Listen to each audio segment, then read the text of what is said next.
Gentlemen, and welcome to the 2019 World Paraswimming Championships here in London. This iconic venue in the heart of the Queen Elizabeth Olympic Park, which played host to that wonderful Olympic and Paralympic Games back in 2012, is opening its doors once again to the world's finest paraswimmers. The athletes and the supporters are making their way into the venue this morning. It's a glorious sunny day, a sunny Sunday here at the London Aquatic Centre. Usually the day of rest, but you can guarantee we are not going to be resting tonight. We are going out in style, ladies and gents. The venue has provided so many wonderful memories, so many fantastic moments over the course of the last 6 days. Here's the scene inside. As we take a look at the starting blocks. Here we are then. It is day number 7 of the London 2019 World Paraswimming Allianz Championships.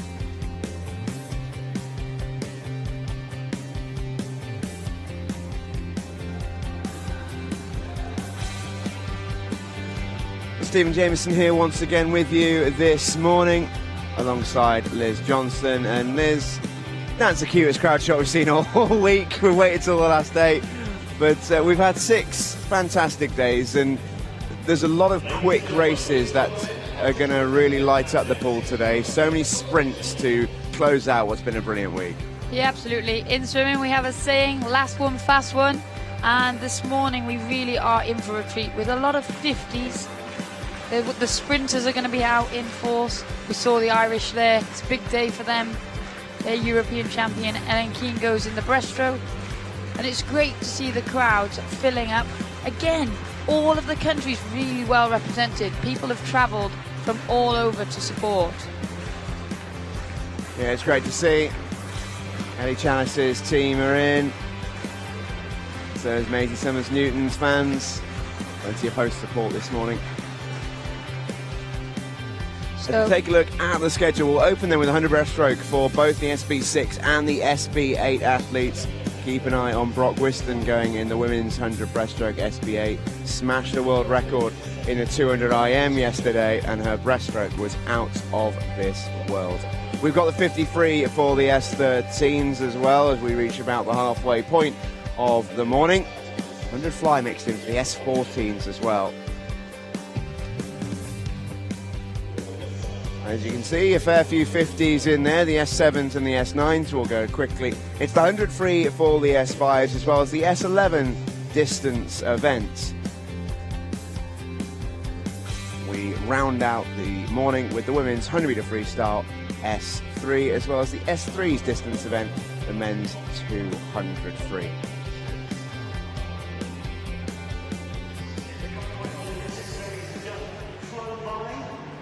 We're not too far away from the start of things then this morning, ladies and gents. Good morning to you, wherever you may be joining us around the world.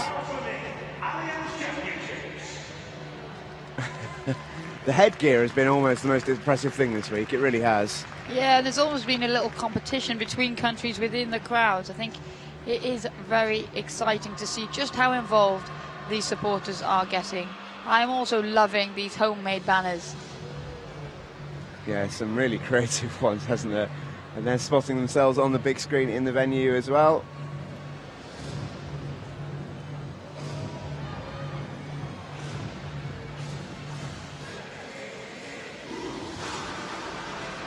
Here we go then. We are 30 seconds away from meeting our athletes for our first event, the men's 100 metres breaststroke SB6. 2 heats of this one to come, and some familiar faces from over the course of this week. One thing you do learn about a championships when you get to the final day, you see so many faces that have been familiar and really set alight the championships over the course of the previous week, and that is what we will experience throughout this morning.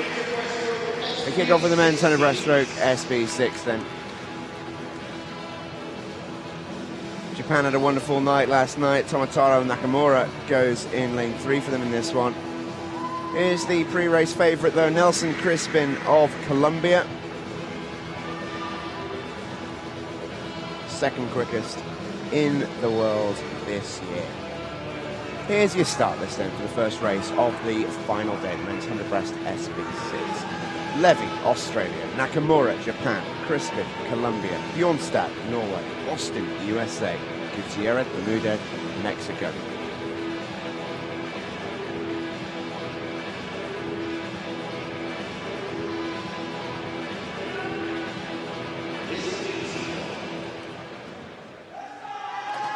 Big smile on the face of Matthew Levy. Been there and done it so many times before. It's not a specialist event. He's been very, very quick this week. Looking forward to seeing this man go. Andreas Bjornstad, plenty of fans in the crowd with custom Bjornstad t-shirts. Standing behind him from Norway.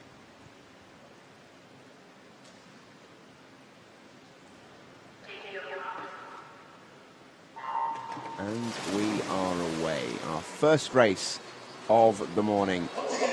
I don't think it's going to be easy like a Sunday morning, Liz. These guys have got to go big time to get themselves through to the heats tonight. Yeah, some of these athletes have waited all week for this event. They might have swum other events, but the breaststrokers are often specialist swimmers, so they do kind of have to conserve their energy and hold in with all the excitement that's been unfolding at these championships to be ready for this morning. But Nelson Crispin going very well for Colombia down his first 50 metres, looking very strong as he comes in to lead at the turn. Evan Austin, who won that 50 fly all the way back on day one, is also having a good first 50. And Matt Livy out in lane 2 for Australia. A great swimmer. He had a brilliant medley. We've seen his breaststroke on the medley. He doesn't often swim the breaststroke individually, but now we can see that Nelson Crispin is away from the field. Andreas Bjornstad of Norway, this is one of his favourite events. He's medalled at the last 2 major championships in the silver medal position, and here we can see now his strength coming through to overhaul Evan Austin of America. But really, Nelson Crispin looked like the star of this heat as he led from start to finish. Fantastic swim for Nelson Crispin, 1:22.53, still plenty in the tank for the Colombian. Strong heat swim. And for Crispin, slightly different to other breaststroke specialists, as it were, as whilst it is one of his stronger events, he does swim quite a few others very, very quickly as well. So he's had a few races under his belt, he's had a few medals under his belt this week. All about just getting himself ready for the final, not looking to do anything too crazy this morning. No, Nelson Crispin is a great all-rounder. In fact, he would probably say that his worst stroke would be the backstroke. But the breaststroke is something that really does suit him, and he's really helped bring this event on in recent years. He's got that great balance, hasn't he, of power at the top, but also he's got that strong leg kick which really helps propel him forward. Here we go, official results. What a swim from Matthew Levy, oceanic record for the Aussie in 4th place. But it's Crispin who wins it, followed by Bjornstad and the 50 fly champion, Evan Austin.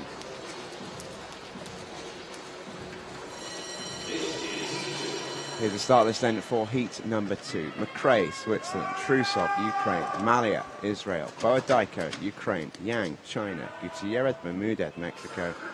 Bense, Hungary.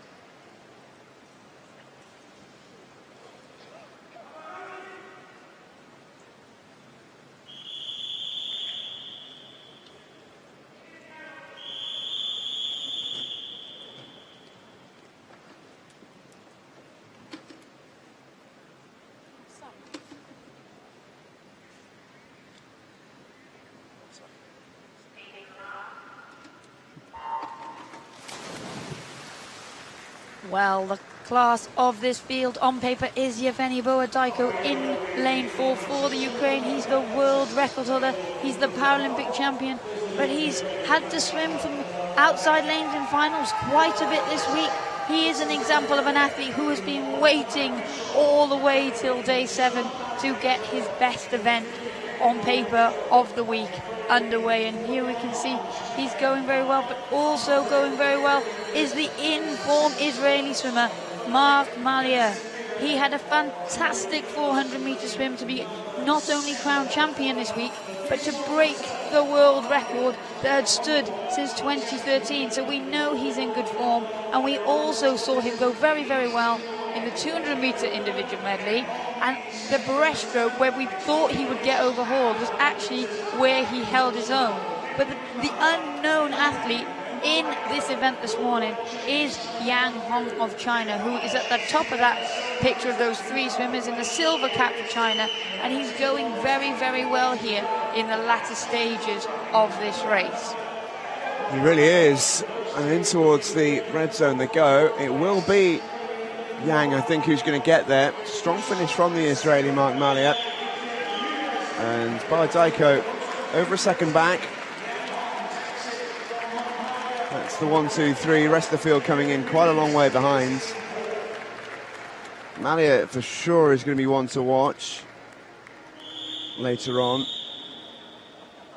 And Yang Hong with a very nice time, 1:23.13. And he was strong from the gun here. Difficult to judge again because Baladyko has swam quite a busy program and he is so experienced. He might not have been too fussed about having the central lane and happy to let the others go out hard if they wanted to. Yeah, he's become quite familiar with the outside lanes this week, but you've got a lane, you've got a chance. Indeed. Yang then wins it, 1:23.15. Mark Malia was not far behind. Yevgeny Baladyko picks up 3rd.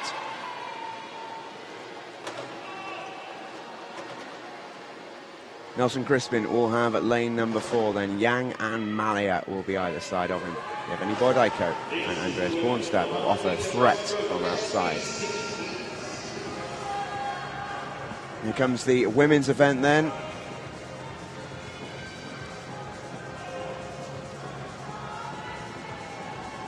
As they get ready on the blocks, plenty of home interest in this one.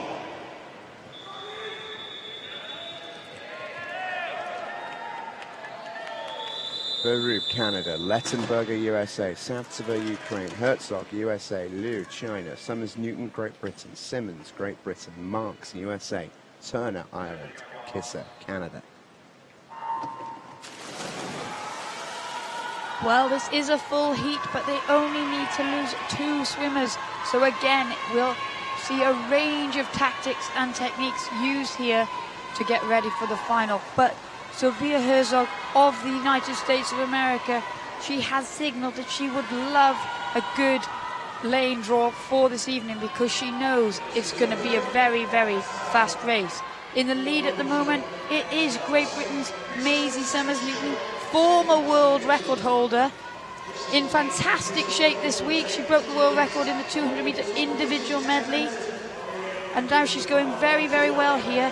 Liu Domin of China, who's currently sitting in 2nd, is the new world record holder. She broke that in Singapore in May of this year. So Maisie Summers-Newton knows that the challenge is on. But really, there is danger everywhere in this heat.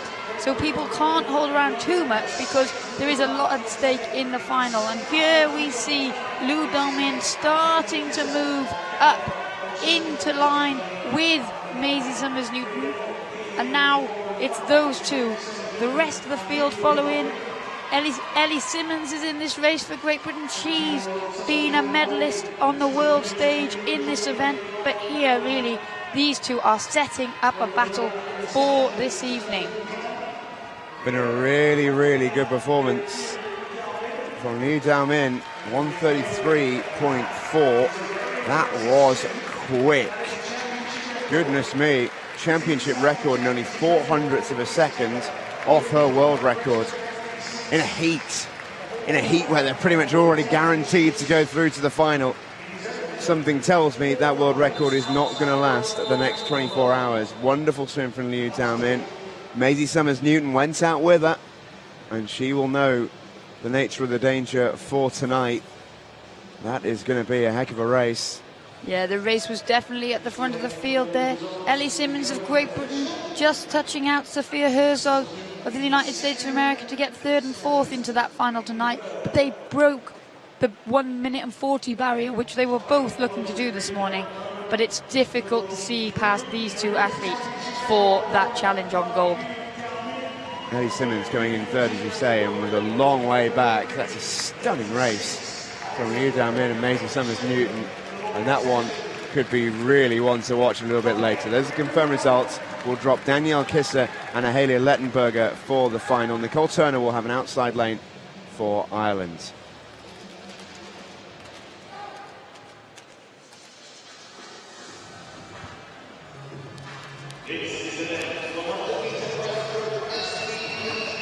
Men's 100 breaststroke SB8. Edwards, New Zealand, Zulkarnain, Indonesia, Hodge, Australia, Salguero, Spain, Onia, Austria, Lickshaw, Estonia, Zhu, China.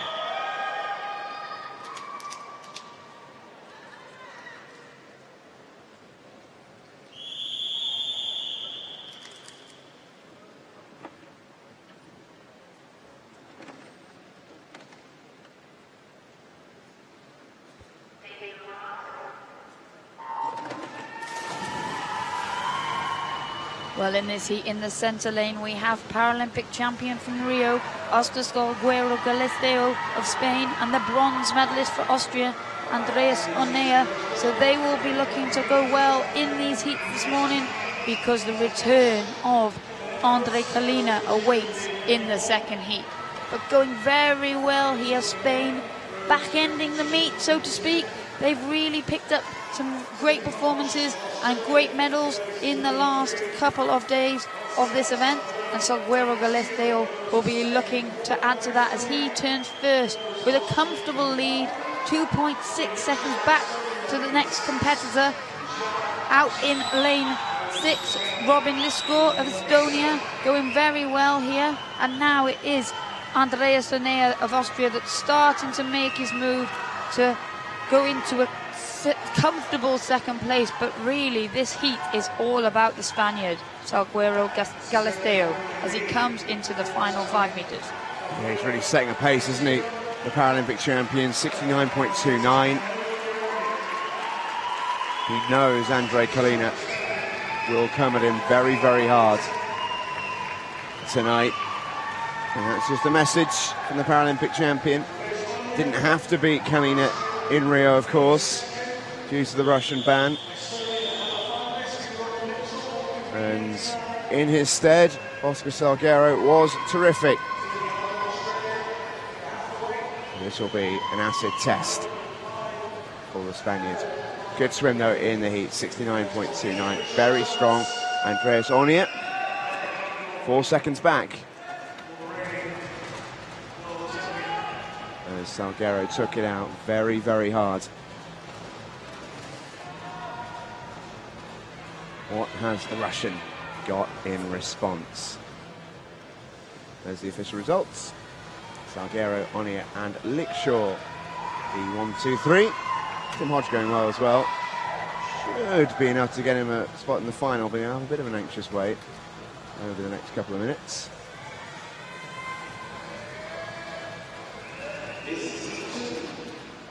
And to start this then for the second heat. Wong, Malaysia. Yang, China. Almonacid, Hale, Chile. Kalina, Russia. Van Duren, Netherlands. Martinez Fernandez, Spain. Canchela, Portugal. Al Hussein, refugee para-team.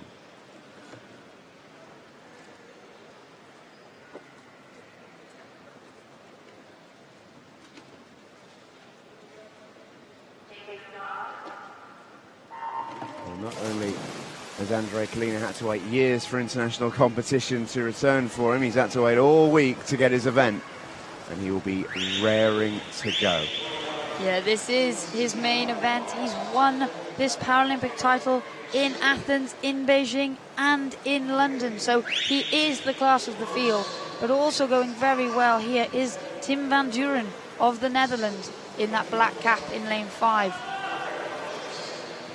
The athletes with almost identical impairments, just opposite side, so currently swimming down that lane as symmetry swimmers.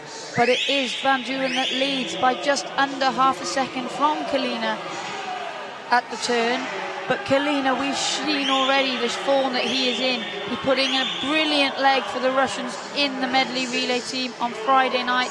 And then yesterday, it was his breaststroke that made the difference when he held off the fast finishers in the SM9 200 metres individual medley to take that title. But here, going very, very well indeed, is Tim Van Duren, who will be looking to continue a very successful week for the Dutch team this evening. Good swim from Andrei Kalina. He won't have the middle lane though.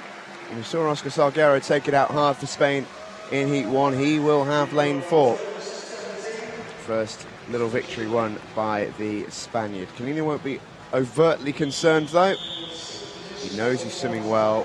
That medley gold yesterday will certainly help him in his confidence. Yeah, he's a brilliant breaststroke. He has just such a long, smooth stroke, and there we can see exactly that's what he did this morning.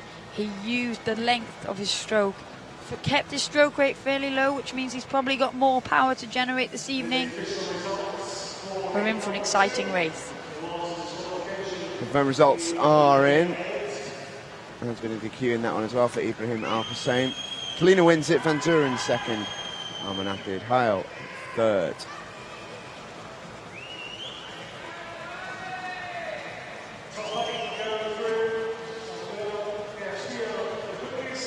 Here are the finalists then. Oscar Salguero will have lane 4. Alongside him, Andrei Kalina, the Paralympic champion from before Oscar Salguero. And Tim Van Duren will also go in the middle for the Netherlands. Here's the next race, the Women's 100 Breast SB8. We're going to have 2 heats of this one.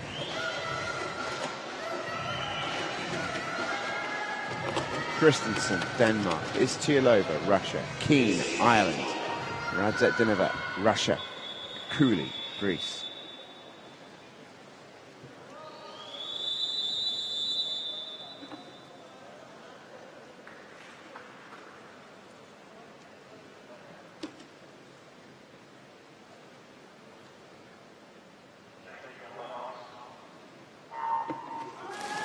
Well, that pink suit of Ellen Keane for Ireland in lane 4. She is the European champion.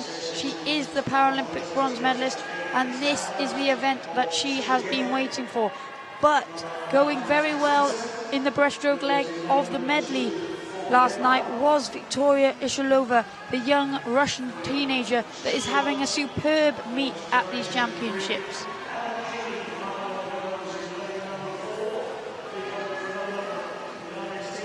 The head of the pack then as they come towards the wall in lane 4 is Ellen Keane. The Irish are in supporting their athletes today. Could be a great night for them. They got themselves on the podium with Nicole Turner yesterday, and this is a big medal prospect. Second quickest in the world this year, Ellen Keane of Ireland. Yeah, and here we can see all 4 of these athletes have upper arm impairments. So they're swimming with a fairly even stroke. So it's fairly balanced, and it is Ellen Keane at the moment that's looking very strong and very comfortable as she heads this race into the final 15 metres. She knows that she's going to have a race on this evening, but this is the one that she has been waiting for, and she is the class of this heat. Absolutely. How quick's the time? 125.29. Smooth from Ellen Keane. There is Keane Senior in his familiar suit. And a smile on the face of the Irish.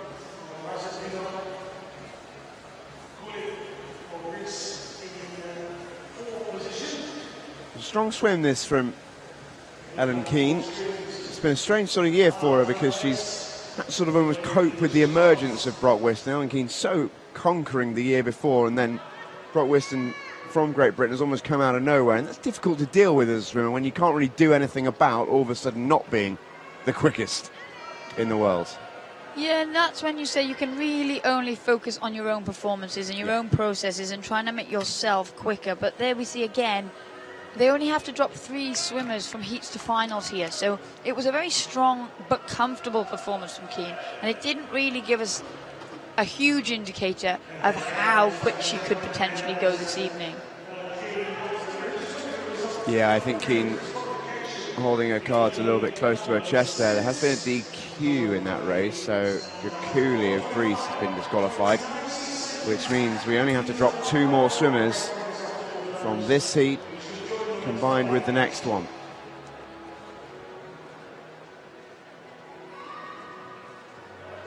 Helen Keane, 125.29, 3 seconds off the pace that she has been this year.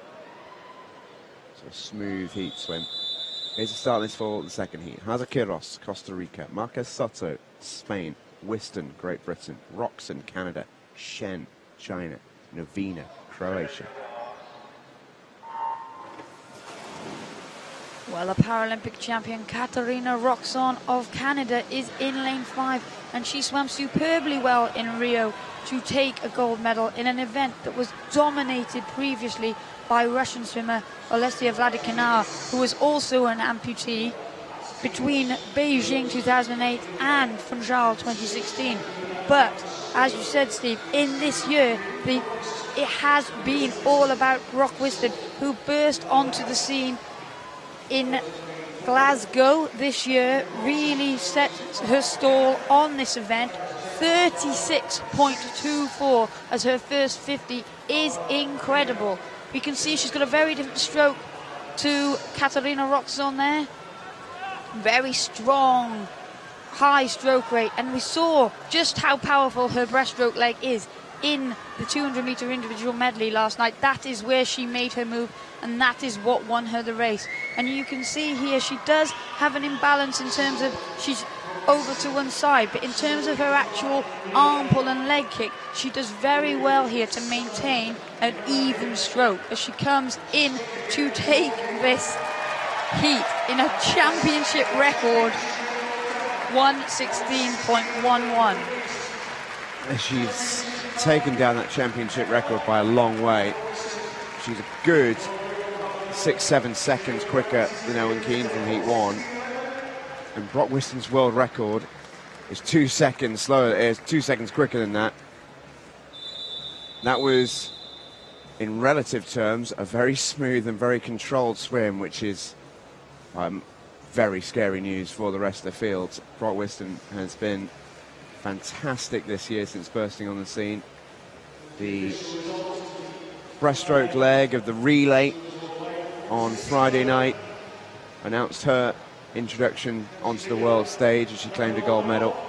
The medley was unbelievable last night, and this is her specialist stroke, and it is very difficult to look beyond Brock Whiston for that gold medal. She sets a championship record time in the heats, 1:16.11. Katarina Roxon, the Paralympic champion, way down in second. Maria Marquez Soto will go for Spain in third place there. It's quite a loaded final, but it's hard to see beyond Brock Whiston. It would be a surprise, but there is ability elsewhere. Roxon, the Paralympic champion. Keane, the European champion. Marquez Soto, multiple international medals. Can they do anything to stop the flying Great Britain? Find out later on. Men's 100 fly S14 is next up. This is such a loaded class. Ireland, Australia, Emiliantsev, Russia, Beta, Australia, Schluter, Australia, Dunn, Great Britain, Sapp, USA, Tang, Hong Kong, Shan, Hong Kong, Lee, Korea.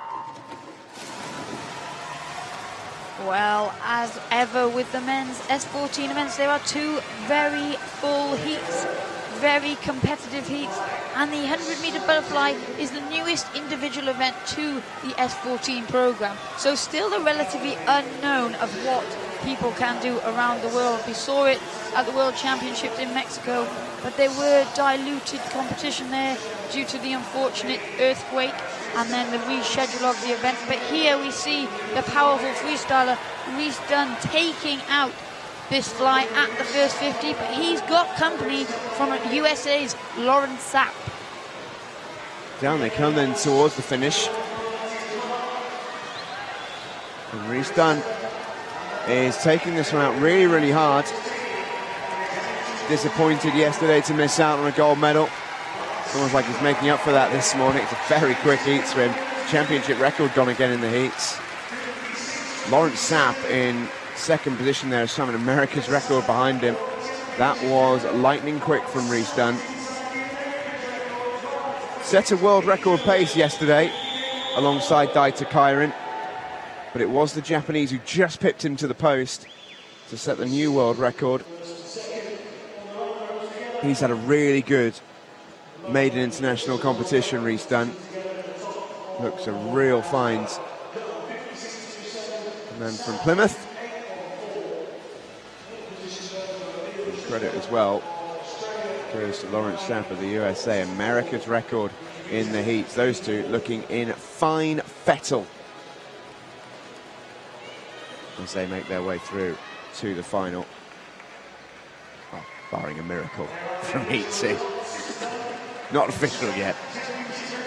Championship record then for Rhys Dunn is confirmed. 56.27 is very, very quick. Lawrence Sapp in second place, Liam Schutter in third. All three swimmers in the top three going under the 60-second barrier.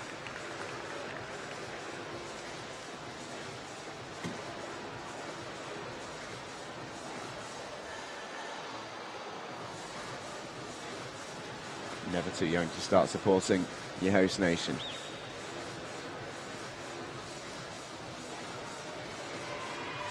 Here comes heat 2 then. Shabalin, Russia. Catchpole, Great Britain. Jonsson, Iceland. Lee, Korea. Takairin, Japan. Nakajima, Japan. Kuliabin, Russia. Kreinik, Ukraine. Yamaguchi, Japan. Klassen, Sweden. Daita Kairin is the world record holder. Set that last year in this country. Has had success on these shores, the Japanese. Set at the World Series in Sheffield in 2018. Of course, he did swim that magnificent world record yesterday in the medley. Yeah, he timed that to perfection. And we've got the new breaststroke world record holder as well, Naohide Yamaguchi, out in the outside lanes. Kind of had a good competition. Had a brilliant night last night.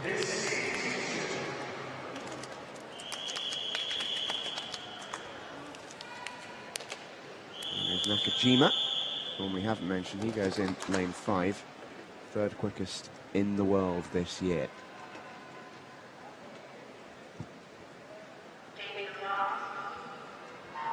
We mentioned this yesterday, but it is worth repeating for those who might be joining us for the first time this week today.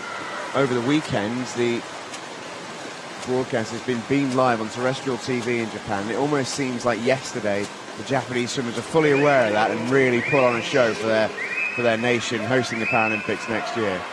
Absolutely, and again, they've got 3 athletes in this, so they've timed the scheduling to perfection. But we talk about how close the S14 races are, and there we see it. In Inuk Lee of Korea, the World Championship gold medalist from Mexico, turned in third by but the smallest of margins. And here we see it is Daita Kairin of Japan, who's going very well here now in the final stages of this race, starting to forge a lead, but going with him is Mikhail Kulibin of Russia. On to the wall we go then. It's very quick. 57.84 from Daita Kairin. Kuliabin just bettered in that final 7 or 8 meters, really. Kairin just pulled away. He's had an excellent weekend. Second place then will be Kuliabin. And third is Lee In-kuk of Korea. It was such a close turn, but we know from yesterday that in that medley, Kairin just seems to have that little bit of extra reserve in the gas tank to call upon in that final 10 meters if he needs to. He did that yesterday in the 200. Not going to have any problems doing it in 100. No, and he didn't finish particularly well here. We'll see this now as he comes into the wall. And so we'll have time there this evening as well. But yes, he really is a man in danger. Often we say these S14s struggle with pacing, and I think what's happened with him is his coaches have gone, right, in the morning, enjoy it and go easy, and then in the evening, smash the second 50s. Yeah, that sounds like good advice to me. It's certainly working for him. Karin wins heat number 2, Kuliabin second, and Lee third.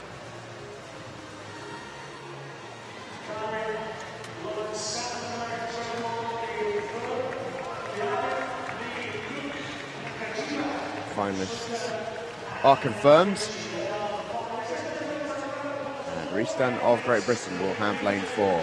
Championship record, plays world record in the middle lanes. Lawrence Sapp and Mikhail Kuliabin, joined by Lee In-kook and Keiichi Nakajima, who are looking to get on the podium as well. 3 Japanese in that race. Now Hide Yamaguchi scraping into the final, all going under 60 seconds this morning. But for those not necessarily aficionados, what you say about the finish there, how he had time, was it because you were talking about you never want to finish a fly at the top of the stroke really with your 2 hands? He could have glided it. Yeah, so he almost kissed the wall as he finished. So what you really want to do is finish on a full stroke so that you're at the fastest part of your stroke when you swim into that wall, because then you carry all your speed with you. And we've seen such tight finishes at this World Championships, and often it's about who registers most quickly with the time pad. So if 2 people touch the time pad almost together, but one has got a lot of force behind them and the other is either on a long glide or mid-stroke, then the likelihood is that the person with the most power is going to register the quicker time, because they'll hit that pad that much harder. So you always try to finish on butterfly on a full stroke, which means as your hands are coming over and in front of you where they would enter the water. Does that make sense? It makes total sense. But it's all about that timing, isn't it? Which can be difficult for the S14 swimmers in particular, to measure stroke counts and stroke rates and stuff like that. Yeah, and it's also difficult in the mornings when you're not going full pelt. If you swim, because your stroke, everything changes because you're slowing everything down, which often means you have a different stroke count, because a lot of athletes will count their strokes down each length, and they've got their optimum number of strokes per length when they're swimming a certain speed. And if you slow it down, then actually you sometimes end up with a bit of a longer stroke, so you do less strokes per length, and then that can throw you, which is why often we see the best performances aesthetically and technically are done at that very top end of pace. We saw a flag there for Jessica Jane Applegate. She's coming up in the women's event in just a moment. And she's had to wait a little while this week for her specialist event. This is the one event this week that she is the quickest in the world in. Not sure whether she'd call this her favourite event necessarily, the fly, but she is very, very quick in the butterfly. Yeah, again, these S14s have a very, very busy programme. And so it's difficult for them as well to manage their energy levels and expectation levels, because they're so hard on themselves, because they often, one of the things they struggle with other than pacing is the understanding that actually you can do a very good swim but not get that gold medal. And so they sometimes are very, very hard on themselves if they don't win the gold medal. But the reality is, if you've got 15 people entering or 14 people entering an event, well then obviously you're very unlikely to get 14 people tied for gold. So with the S14s, sometimes they get upset with themselves when they've done a very good swim or they've broken the world record. And someone like Jessica Jane Applegate has a very busy program. In fact, all of the Great British athletes have very busy programs, and it is Jessica Jane Applegate. This is the one that she has continued to swim even when it wasn't a Paralympic event and it wasn't in the Parasport program. She continued to swim that in her national program and at home with City of Norwich. So she is probably the favourite coming into this, and this is the one that she would want to win. But she's had to wait all week for it. Yeah, and she's had a very busy programme to get here. She does love the butterfly, because she says she loves the burn, loves the feeling, and it is something that you have to be a certain type of character to do that. She loves swimming 200 flight as well. Doesn't do that here. But I know plenty of swimmers who'd say 200 flight is about the worst pain you can ever put yourself through in a swimming pool. I wouldn't know. I've only ever done one. How'd it go? Okay, I would always say, as a breaststroker, I would always say breaststroke's the most painful, but you know. So Slightly biased. yeah, but I also think it might have been because it was the only stroke I was any good at, so it was the only one I ever got tired on. You know, so but it is hard because, like I said, Jessica Jane has not swum badly here, but because she hasn't finished on that top spot, she'll be hard on herself. And the class here is so ridiculously good. I mean, you got Bethany Firth, obviously multiple Paralympic champion, of Valeria Shabalina coming back, world record holder, multiple champion. It is loaded, this S14 class, not just for the men, but also in the women's as well. Yeah, and that's the other thing, is actually Valeria Shabalina for Russia burst onto the scene, took the classification by storm, was absolutely amazing in Glasgow in 2015 at the World Championships, and at the European Championships in Funchal in 16, and then obviously the Russian ban came in and she wasn't swimming, but the rest of the classification moved it on. So now that she's back and she's swimming incredibly well, and essentially she has kept up with the pace that they have been setting in her absence, that is another thing that these athletes will have to deal with and react to. And it is one of those things where the S14 athletes, one of the biggest issues is their ability to rationalise. They don't have it. Like, physically, their arms and their legs, their eyes and their ears work. But for them, it's the balance of rationalising everything else that is the reason that they find themselves in this para-swimming programme in the first place. It's been a wonderful morning so far at the 2019 World Para-Swimming Allianz Championships. Plenty more on the way for you in a moment.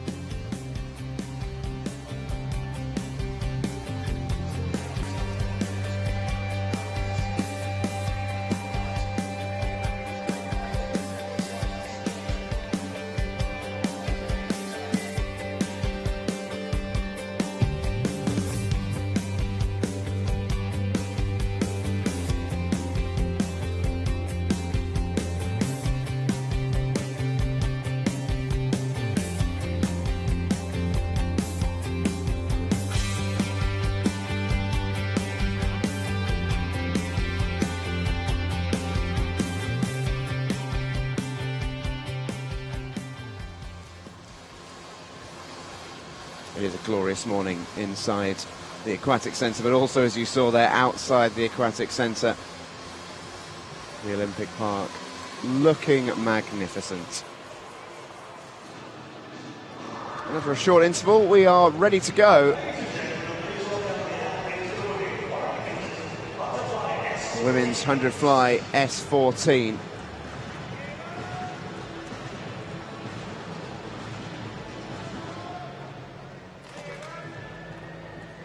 Here is the lineup. Cheong, Hong Kong. Coronado Tejeda, Spain. Storm, Australia. Shan, Hong Kong. Kang, Korea. Cheung, Hong Kong. Well, lane 4 is empty, and that's because Bethany Firth is not swimming in it. Heat 2 will be very interesting as we see Jessica Jane Applegate go head-to-head with Valeria Shabalina. And for these swimmers, a good chance here to set the pace. Yeah, the athletes in this here have a real opportunity to get themselves into the final and then to contest for those medals this evening. Ruby Storm of Australia, the youngster in that yellow hat in lane 3, going very, very well. But in lane 5 is Yu Lam Chan of Hong Kong, also looking very, very strong. There's little between these three leading athletes as we come into the halfway turn, and they will know what's at stake for a place in the final, so they will be looking to cement their position here this morning. Here they come then, back towards home. Leading the way in lane number 5 is Shan Hui Lam of Hong Kong. Set 67.24 earlier on this year. She's the 4th quickest in the world this year. And with the withdrawal of Bethany Firth in this event is the 3rd quickest heading into it, and she's laying down her marker, 68.59. Ruby Storm goes the best part of 2 seconds behind her. And a championship record for Shan Hui Lam of Hong Kong.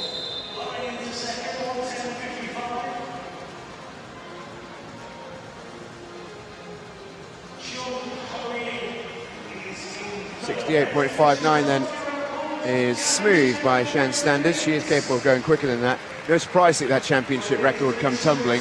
It's not been an event that's been swum at many World Championships, and certainly not with the amount that this event has been moved on, certainly in the last sort of 3 or 4 years. No, she looked very strong there, and she knows that there is a potential medal up for grabs and has signalled her intent this morning. Yeah, it could be a big night for Hong Kong there with Shan. Championship record, 68.59. She qualifies through to tonight's final, barring something absolutely miraculous. Ruby Storm and Xiong Ho Ying, second and third, around about the 110 mark. Likewise, I imagine they would be safe.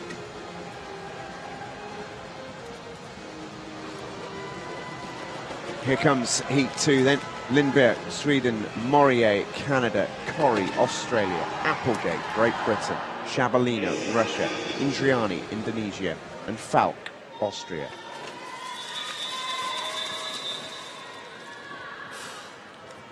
Familiar Jessica Jane Applegate preparation ritual. She exploded onto the scene here 7 years ago. Easy to forget how young she still is. She did that as a real teenager. Didn't really appreciate it at the time, she's been saying since, and now she's able to take it all in and remember how good that was, and she's so excited to be here back again swimming in now her favourite event. Yeah, she is definitely the pre-race favourite, Jessica Jane Applegate, European champion, world record holder. But the thing to remember is that the last time that Valeria Shabalina of Russia was in international waters, this event was not even in the programme. So we do not quite know just how good she could possibly be. And she has been in formidable form this week. But Jessica Jane Applegate is the ultimate professional, and she's worked very, very hard over the last couple of years to get back on track, manage her emotions, focus her attentions on this 100-metre butterfly, and she will want to taste victory again in this swimming pool where it all began for her, where it meant so much to her, and she's going very well here this morning. Very strong swim this. It's going to be a good time for Jessica Jane. That championship record lasted all of about 3 minutes. 66.03 for Jessica Jane Applegate, and that is a slightly ominous looking smile. She's happy with that. She knows she can go quicker. Taylor Corrie in third place there has set an oceanic record for Australia.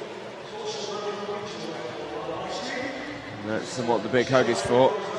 Taylor Corrie delighted with that. But Jessica Jane almost looks taken aback with that time.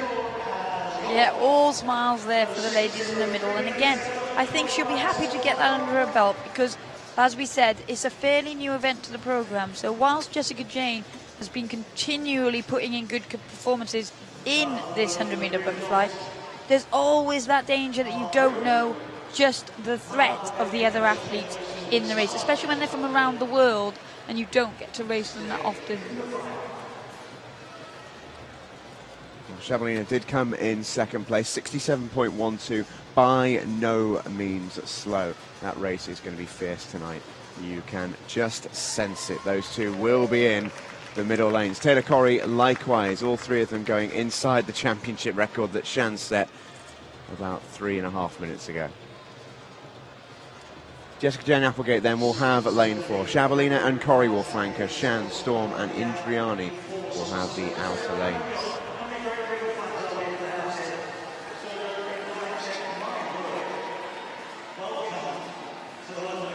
50-metre breaststroke for the SB3 athletes is next up.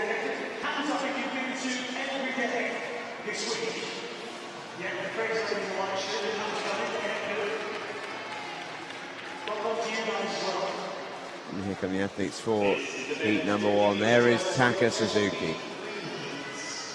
similar week in many respects to Jessica Jane Applegate. Loads of wonderful performances, but as yet, no gold medal. Is this the time that changes for Taka Suzuki? Here's a start list. Vina Radez, Ukraine. Joe, Korea. Suzuki, Japan.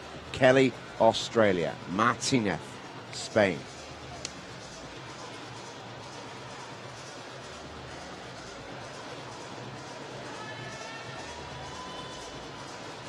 Suzuki went under world record pace in the 200 free yesterday, only to be beaten by Roland Zhidanov on the touch, who also went under that pace. He's had such a good meet in his own way, Taka Suzuki, yet to be on top of the podium. Is this to be the moment for the Japanese? There's Joe Gi-sung. Had such a wonderful Paralympic Games in Rio. Ahmed Kelly as well showed his breaststroke capabilities in the medley yesterday for the SM3s. He is very quick over the breaststroke. Back-to-back oceanic records in the medley for Australia yesterday.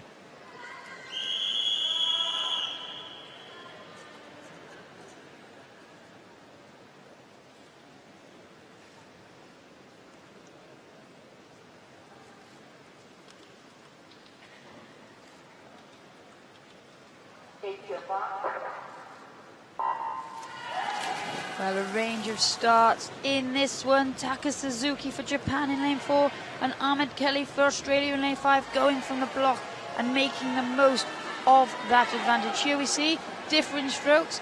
Suzuki leads with his arms, whereas Kelly trying to get as much propulsion as he can from those stumps of his leg. And we can see they are being very effective here. Taka Suzuki was the Paralympic champion in this event way back in Beijing in 2008. And as you said, he's had a brilliant meet, but he's just been on the wrong side of some of those touches. He's been in world record form, so there's nothing more he could have done coming in. But Suzuki here looking very strong down this 50-meter breaststroke as he comes to the red markers that signify 5 meters to go. Fast finishing Joe Gi-sung of Korea, the freestyle specialist, but it is Suzuki that takes out that heat in 54.07. Yeah, he's capable of going a lot quicker than that, Taka Suzuki as well. You could see how much he just started to ease off there into that final 50 metres. In particular, he's on a very busy programme. Can certainly forgive him for cruising home. Ahmed Kelly in behind him. Joe Gi-sung finished very, very strongly.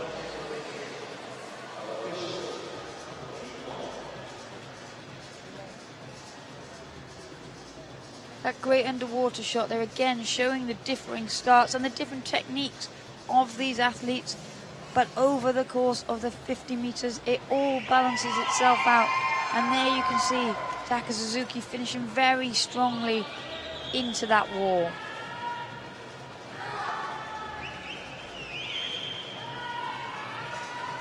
The results then as Taka Suzuki wins at 54.07.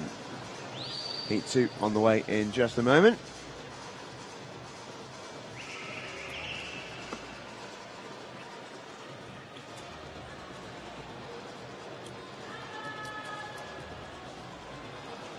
Here's the start list for Heat 2. Fernandez, Dador, Morelli, Zhidanov, Enhofer, Hernandez. You can almost see your tile there, Liz. Lane 0, under the lane rope, by the side light. I could tell you exactly where it is. For those unfamiliar, Liz laid the final tile in this aquatic centre back in 2011. Part of the great history of this event and of the Olympic Park.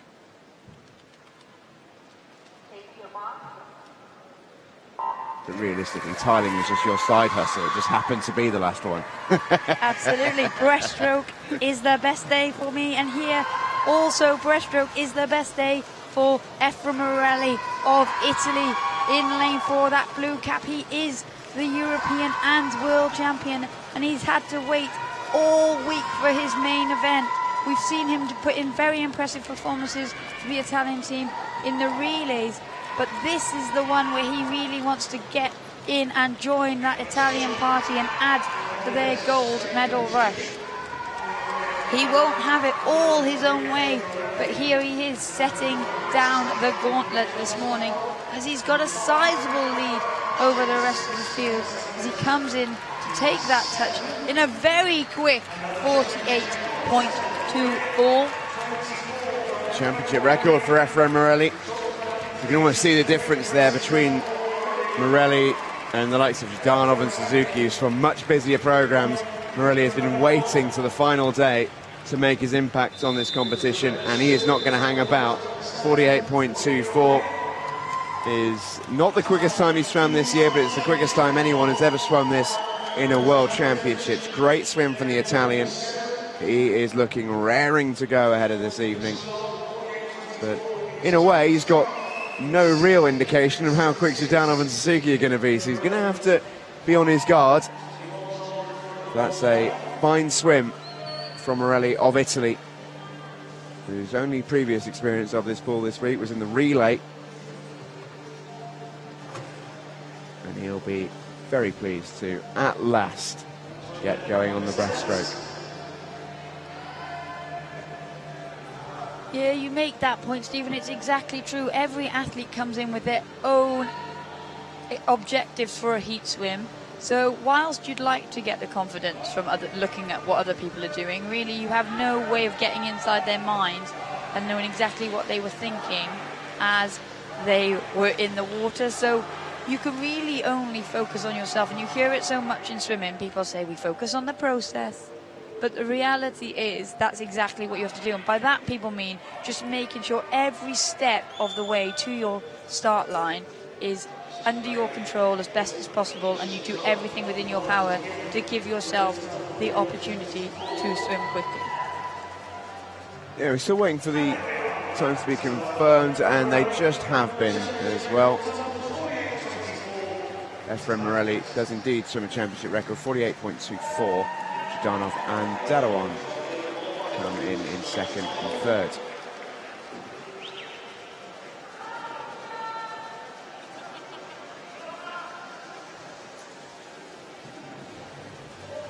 Here is the final then. Morelli will be joined by Zhdanov and Suzuki either side of him.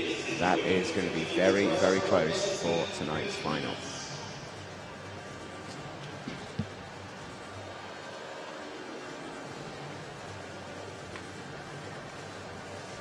Here's a start list then for the women's SB3. 2 heats of this one to come.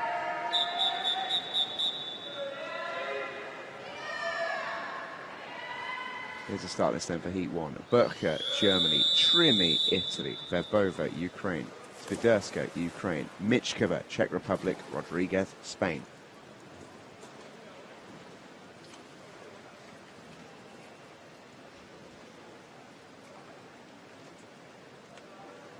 This is a combined event. A couple of SB2 swimming in the next race. The medals will only go to the winners of the race tonight. Those in 1, 2, 3. But world records and championship records can be set in individual classes. Yeah, Maria Verbona here going very strongly for Russia. We saw her put in a great performance in the 150-meter individual medley. We thought it was her backstroke that had given her the advantage in the early stages of that race, but she did consolidate it very well with a brilliant breaststroke, and it is Verbova here who is leading the rest of the field quite convincingly. Yeah, I should say. In she comes. She did go under 60 seconds already this year. She's not going to be far off in the heats this morning. In fact, I think she's going to be pretty quick indeed. May even be her quickest time of the year, Marina Verbova. Really strong swim it is. 59.34 is a fine swim, 2/10 inside of the time she set earlier on in 2019. Swiderska comes in second place. Ariola Trimi looking to get another medal for her collection. She finishes in third. rest of the swimmers start to come in. It's Ina Rodriguez of Spain. There's the winner, Marina Verbova of Ukraine. Very strong in the heats this morning.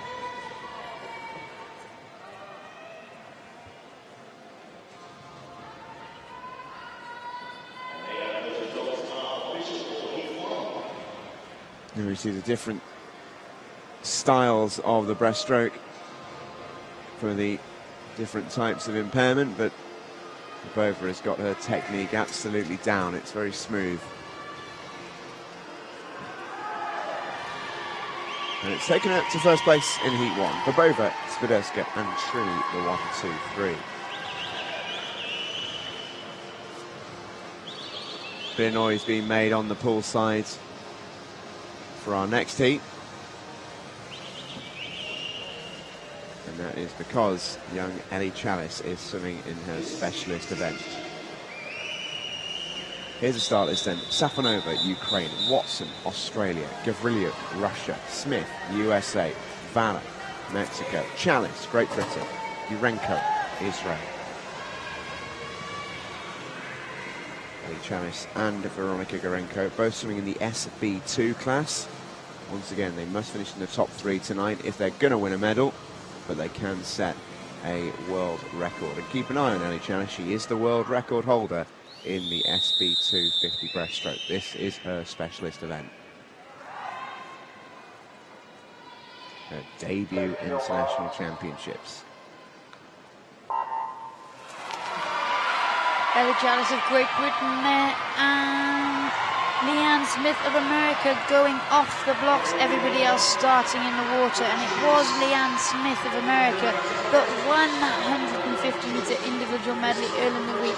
But Ellie Chalice already been on the podium here for Great Britain at her debut World Championships, and she'll be looking to add to that bronze medal.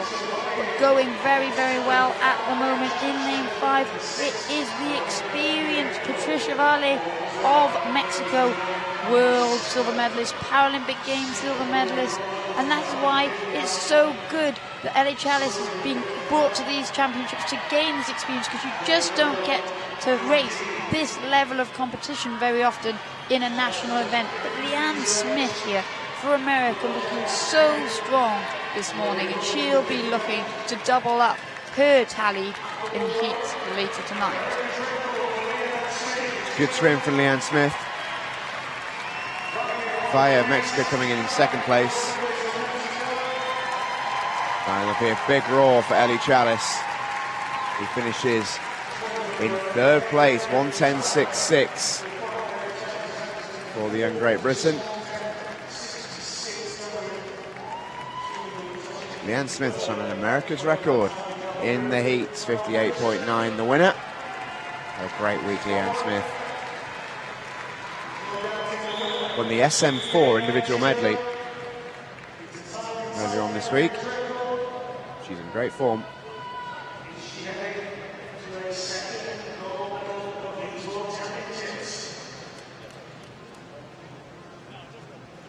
Those are the confirmed results for us in just a moment.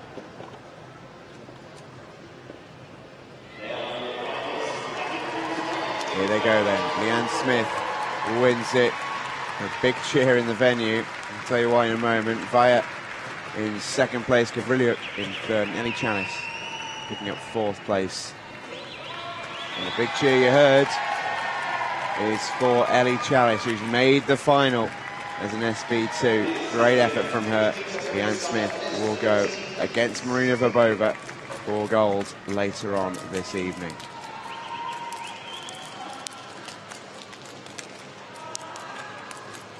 It's the men's 50-metre freestyle, S13. Heat 1, Batista, Brazil. Virchenko, Ukraine. Boki, Belarus. Garaschenko, Ukraine. Jatelski, Poland.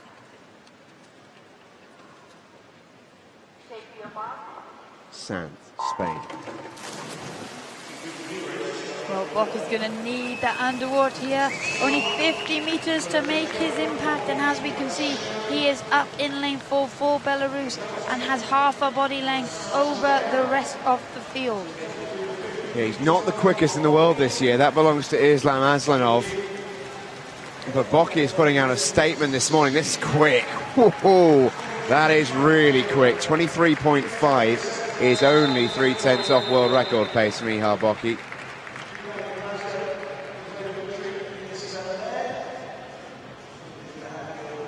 That is a good swim from the Belarusian. One of the few events where he's not the quickest in the world this year. Yeah, and it was very businesslike from him there. In, swim, and out as quickly as possible, because there's less opportunity to make mistakes on a 50 meters. So when the gap separating first and second is that small, you know that you just have to get your preparation and your execution completely right if you are going to get a result that goes your way. You said it was business-like, Liz. He was in the middle lane. He was the first one out the pool. 23.50 from Ihar Boki. Virchenko and Garaschenko second and third. Shutelski having a good one for Poland. He finishes in fourth. He'll be hoping to make the final. You'll have to wait, though, until the results of Heat 2. Engel, Germany. Salguero, Spain. Falkenberg, Brazil. Aslanov, Uzbekistan. Tursun Kajayev, Uzbekistan. Turbi, Canada. Agalikov, Kazakhstan.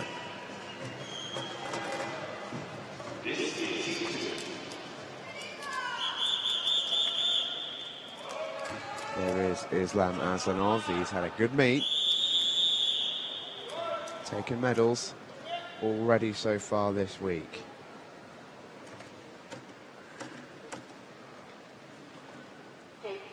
Can he beat the world record holder over 50 meters? Well, he will sense that this is his best opportunity to get on that top of the podium. Here he's going very well, Islanov, in that centre lane, the right of the yellow lanes on the screen. But keeping him company is Teshlukanov of Uzbekistan also as they come into the finish. Yeah, it's an Uzbekistani 1-2 with Aslanov in first place and Tursun Kajayev in second. 23.86 for Islam Aslanov. He is capable of quicker than that. He will have to be quicker than that if he's going to beat Ihar Boki tonight. If those results are confirmed, then it will be Ihar Boki back in his familiar lane for the final for Belarus. Boki's time in the heats there beat Aslanov's world ranking top number 1 by 1/100th of a second. So Boki is going into the final ranked number 1 in the world this year. Of course he is. By 1/100th.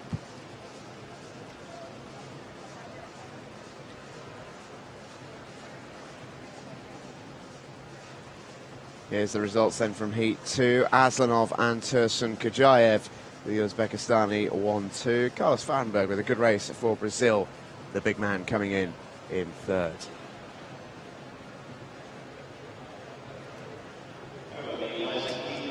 Here's the finalists.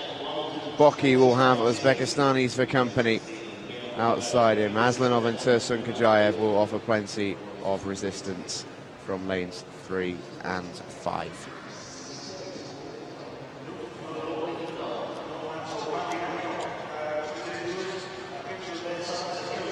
Here comes the women's iteration of the 50 for the S13s.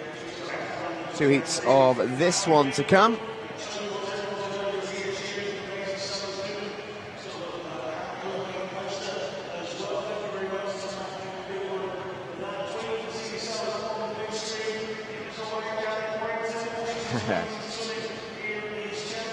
Enjoying being seen on the big screen. Not sure what it is about putting flags in hair and on top of heads, but it's been a real trend inside the aquatic centre this week. It leaves your hands free to have either a sign or those clapper things that people have got, that if you bang them against your other arm, they make a really good snappy noise. You know what? I think you've cracked it. hell. I'll sit over there next time. You don't need clappers to make noise, mate. Thanks, buddy. Here we go then, here come the athletes for the next one. It is the women's 53 S13. Daria Pikolova of Russia, the second quickest in the world this year. She'll have lane 4. Here's the start list. Kiyossi, Greece. Mendan, Poland. Sujiuchi, Japan. Pikolova, Russia. Stetshenko, Ukraine. Dedekind, Australia. Mirzohkadova, Uzbekistan.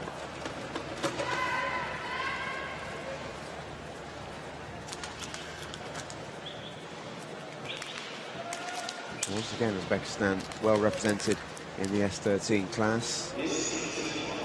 Tosh Mulatova winning their first ever World Championship medal, gold medal, yesterday. She goes in heat 2. Her teammate Mirzohkadova in the outside here, one to watch. As she takes on the likes of Pikolova, Stetshenko and Sujiuchi in the middle lanes in heat number 1. Well, Stetshenko of the Ukraine has had a really good week. We've seen her finish quickly in a lot of her events, and she put in a brilliant leg for the Ukrainians in the 49-point relay last night. Going very, very well. Here is Pikolova, who we saw start strongly on the butterfly, but then die off in the final stages, but she's not making that mistake this morning. Absolutely not. 27.61 the winning time for Pikolova. A good swim that as well. Sujiuchi and Stetshenko were indeed second and third around her. Fourth and fifth going to Dedekind and Mirzohkadova. High quality race, that one. Yeah, and we've said so many times that finishing winner's shot often tells so many stories, and they're worryingly for her competitors. Daria Pikolova looked very, very comfortable in that shot at the end of the race.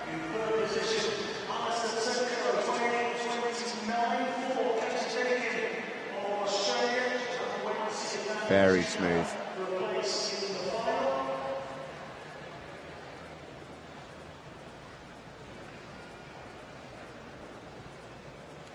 Here's the results then of heat number 1. Pikolova, Sujiuchi and Stetshenko, the top 3. And as ever, in a 50 metres, there will be a nervy wait for those in the opening heat, because those in the second heat will go close. Very easy to miss a final by hundredths of a second in a 50-metre freestyle event. Especially at this competition, we've had so many tight finishes for gold medals, for bronze medals, for places in finals.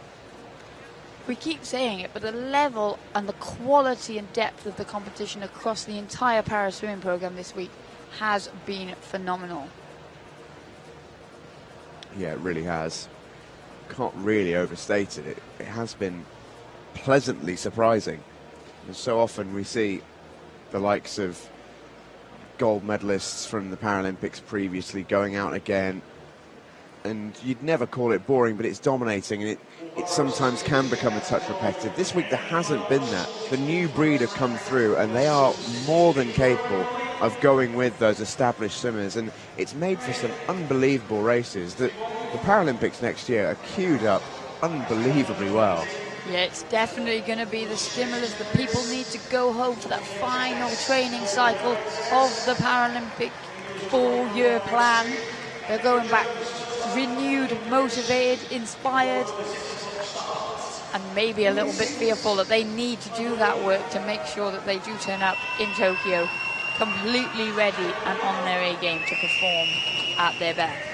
Carlotta Gilli here of Italy is certainly an A-list para swimmer. She's the world record holder over this distance for the S13 swimmer. Set that in Rome last year. Here's the start list then. Jones, 1. Tosh Mulatova, Uzbekistan. Gilli, Italy. Reuter, USA. Coyo, Spain. Pergolini, USA. Redfern, Great Britain.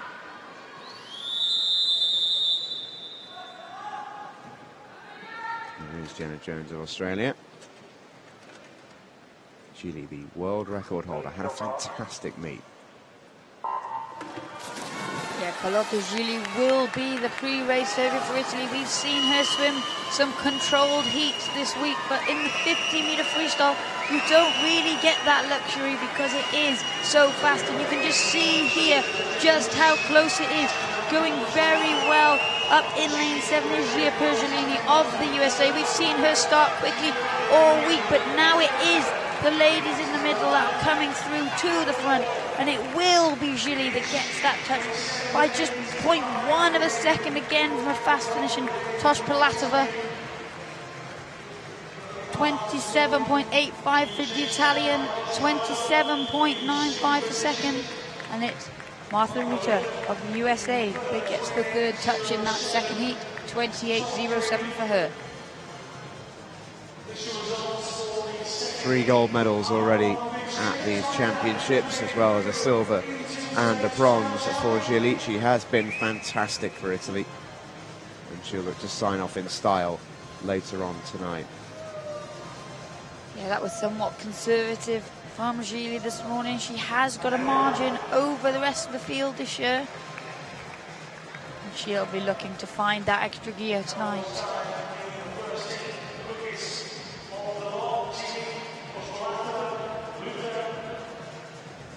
Tosh Pilatova's going to be there or thereabouts, isn't she? Out-touched Gili rather, yesterday. And just a 1/10 of a second behind. She will certainly be one to watch in tonight's final. Both of them, though, weren't the quickest in the heats. It will be Daria Pikolova of Russia who will have lane 4 for tonight's final. Gili and Tosh Pilatova will be either side of her. Ruta and Sugiuchi will offer threat from outside. But look at how close those times there. The winner, as always, in the 50 free, really always could come from anywhere.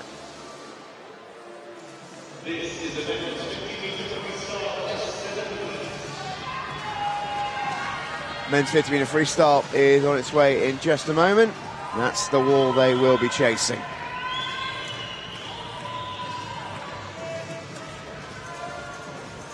Here comes the start list then. Jones, Great Britain. Sardi, South Africa. Trusov, Ukraine. Serrano, Colombia. Sukarev, Russia. Basilov, Argentina.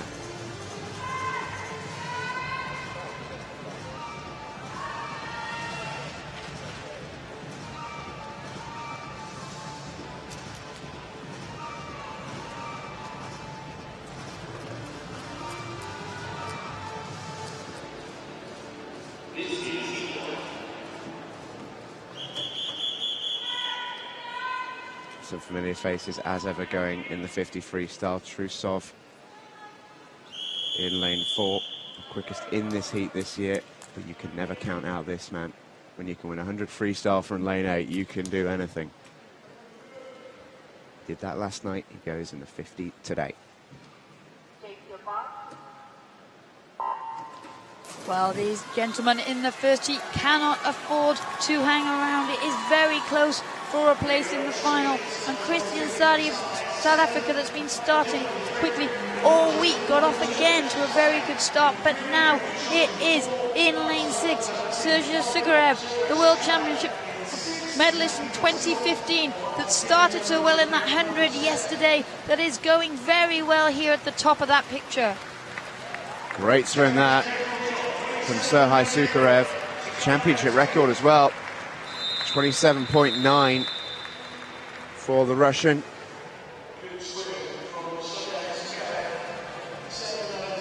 Anthony Trusov of Ukraine was in second. Carlos Serrano in third. That was quick out from Sergei Sukarev. Got a great start and just gunned it, didn't he? Yeah, we see the quickest reaction coming from Serrano, the Colombian, but it was all about Sukarev, the Russian, when they got moving. And we saw the danger of his speed in the 100 meters last night, but he just faded off in the closing stages. Won't have that problem tonight, of course. Only got to cover half the distance of the pool, and he looks dangerous. He certainly does. Championship record in the heat to the 50 is always a pretty good achievement. Sukarev then quickest in heat 1. Trusov and Serrano not too far behind him. Might take under 30 seconds to get yourself through to the final in this one. Mikey Jones of Great Britain will be hoping that's not the case. Nothing you can do now but wait though. Here's the start list for Heat 2. Gawala, Philippines. Efrozanin, Russia. To, Singapore. Hronenko, Ukraine. Borodajko, Ukraine. Bocelli, Italy. And Gladkov, Russia. Hronenko has had a wonderful meet.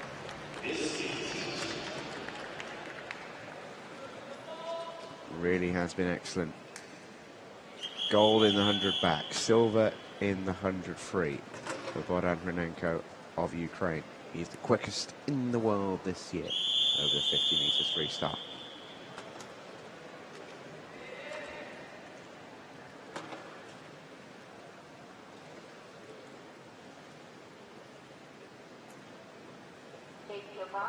Playing capless in lane 4 is Hronenko. Hronenko has been in brilliant form this week. We see the best start there, coming one lane up from him. Yevgeny Borodajko back in the water after the breaststroke at the start of the program this morning, going very well, and these two Ukrainians will know what each other are capable of, and it is now Bogdan Hronenko who's starting to power through to the front of the field as we come into the closing stages. That was quick, 28.24 for Hronenko. Really does attack the water. Such an aggressive freestyler. And he's not one to let his emotions hide either. He wears his heart on his sleeve, Hronenko. It's been very smiley all week, whether it's been coming out to the race, after the race, on the podium. He's been someone who's really enjoying his race and looks to have held his form into this final day. Yeah, there's a look of focus from Hronenko there. As you were saying, he's usually very, very happy-go-lucky. I think he was trying to focus on the scoreboard down the other end, because it did put the initial consolidated results in venue, and he was trying to work out where he placed. Well, we'll tell him in just a moment. Hronenko then 28.24 wins the heat. Borodajko just behind him. His teammate Bocelli picks up third. 5 swimmers going under 30 seconds.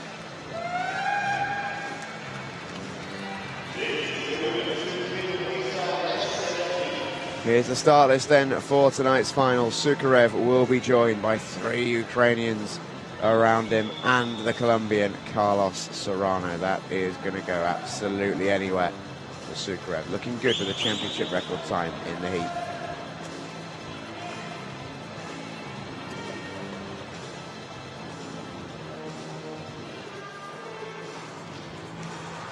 Here comes the women's 53 S7.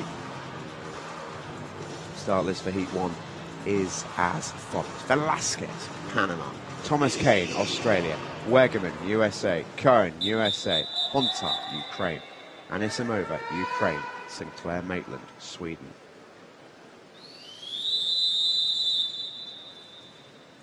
That is Anna Hontar of Ukraine. Mackenzie Cohen looking to make it a freestyle hat-trick this week. Won the 400, won the 100 last night, goes in the 50 today.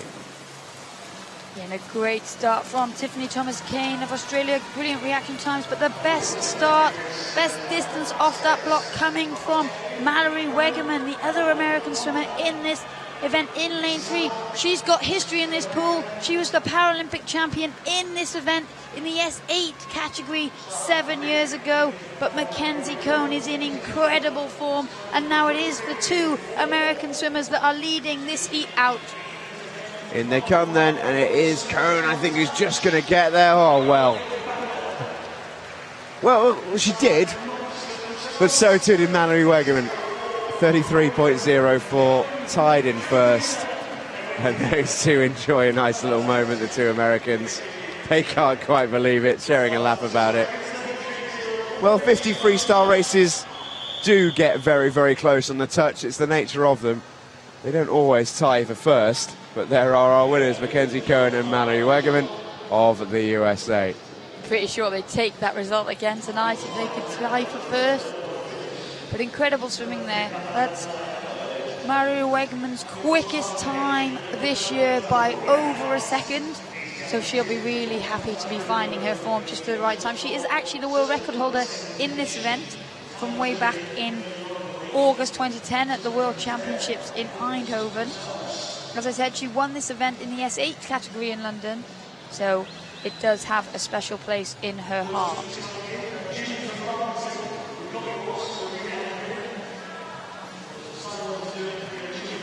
No more American reaction than a high five at the end of it.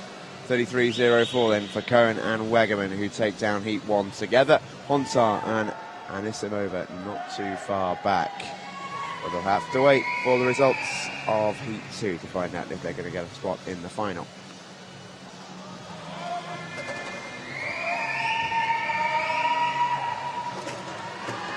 Arroyo, Spain. David Treiber, Austria. Newkirk, Canada. Graal, Germany. Terzi, Italy. Palian, Russia. Sommiera Mandiano, Mexico. Wakuka, Kenya.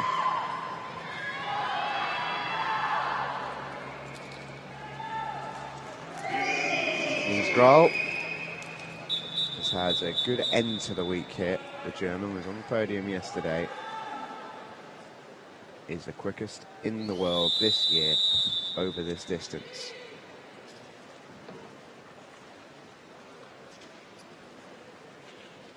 Julia Terzi's had a great week, and she will give her plenty of speed in the lane next to her.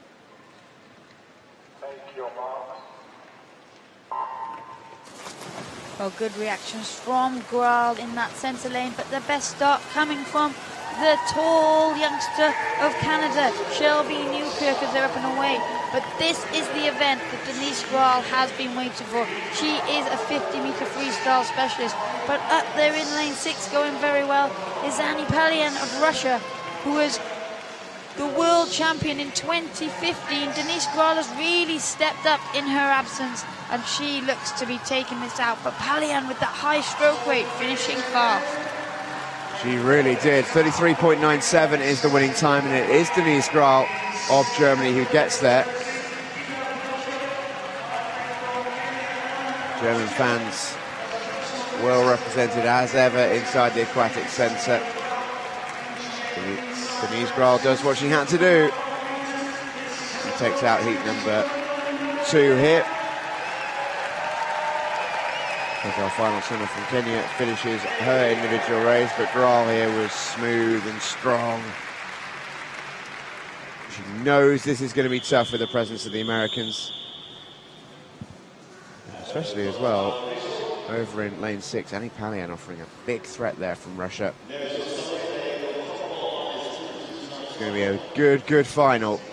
It's absolutely stacked. Graal here with more to give. A strong swim in the heats. Here's the results then for heat number 2. Denise Graal 33.97. She's capable of going a second quicker. Palian and Terzi picking up second and third. And here comes the list of finalists. It's a strong one. Mackenzie Cohn and Mallory Wegerman will be separated by alphabetical order as to who gets lane 4. Anna Hontar and Denise Graal alongside Annie Palian and Julia Terzi will offer a lot of threat. That is a quick final, and the winner really could come from any of those relatively central lanes. Well, you talk of quick finals, these are going to be extremely quick heats. In the men's 50-metre freestyle S9, there are 3, and this first one will have, everyone in it will have to move. Borg, Malta, Mozgovoy, Russia, Tarasov, Russia, Strzelkano, Belarus, Giuli, Italy, Brzezinski, Ukraine, Schrenk, Spain, Kumar, Nepal.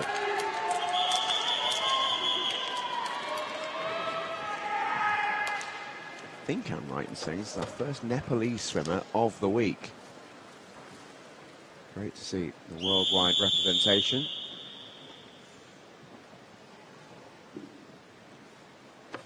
And Simone Giuli. In Italy, he goes in lane 5.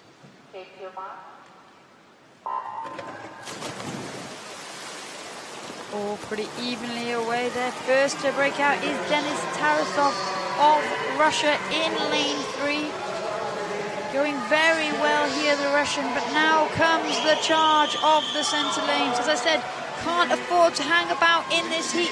Tarasov is making sure that he does everything he can to take at this heat and give himself the best chance to make that final 25.28. It's a brilliant swim there from the Russian to take victory in heat 1. It really is. Quickest time he's gone all year, and that's going to be what's required in these heats. As Liz rightly mentions, 3 of them, loads of very quick swimmers. You cannot afford to take the chance of swimming it composed. They have to go, and that is exactly what Tarasov did. They flew down that pool. He was almost a body length ahead of the rest of the field. Incredible for a heat swim. But again, that just shows he knows the quality of the field that are coming in the next 2 heats. Yeah, 26 seconds is going to be about par, and anyone who's in that second bracket is going to have a very nervy wait, and that includes Shachalkanav of Belarus and Shuli of Italy and Moscovoy of Russia. But absolutely no guarantees in this event. Al Hussein, refugee para team, Braunschweig, Germany, Solberg, Norway, Skaliuk, Russia, Diskin, Australia, Turk, Hungary, Yamada, Japan, Tadic, Montenegro, Victor, Mauritius. Oh, Timothy Diskin of Australia in lane 4. He's the Paralympic silver medalist. But if we've learned anything this week, it's that history doesn't count. And all of the action is coming in the pool, and going very well here is Mo Braunschweig for Germany in lane 2. As they come towards the wall, this is a blanket finish. Could well be lane 2, could also be lane 4. It is Solbjerg of Norway who gets there just in front of Tim Diskin. Skaliuk, who's been on the podium plenty of times, goes very strongly in 3rd place, but the Norwegians are happy. Fredrik Solbjerg, 26.21. It's a slower heat than the first one. He's won his heat, but there's absolutely no guarantee that will be enough to make it through to the final. That's the standard that we're having. No, he finished very strongly, and the Norwegian fans were happy. But again, we talk about it in swimming. It doesn't matter where you finish in the heat. It's the fastest 8 swimmers across the 3 that will make the final. No guarantees. No guarantees at all. Skirty Victor, what a swim for Mauritius. African record, 32.39. Well done to him. There are going to be some nervy swimmers watching this final heat. Norcom, Laos, Wang, China, Arbuthnot, New Zealand, Mari Alcaraz, Spain, Barlam, Italy, Latinmaki, Finland, Silva, Brazil, Caetano, Portugal, Ramirez, El Salvador.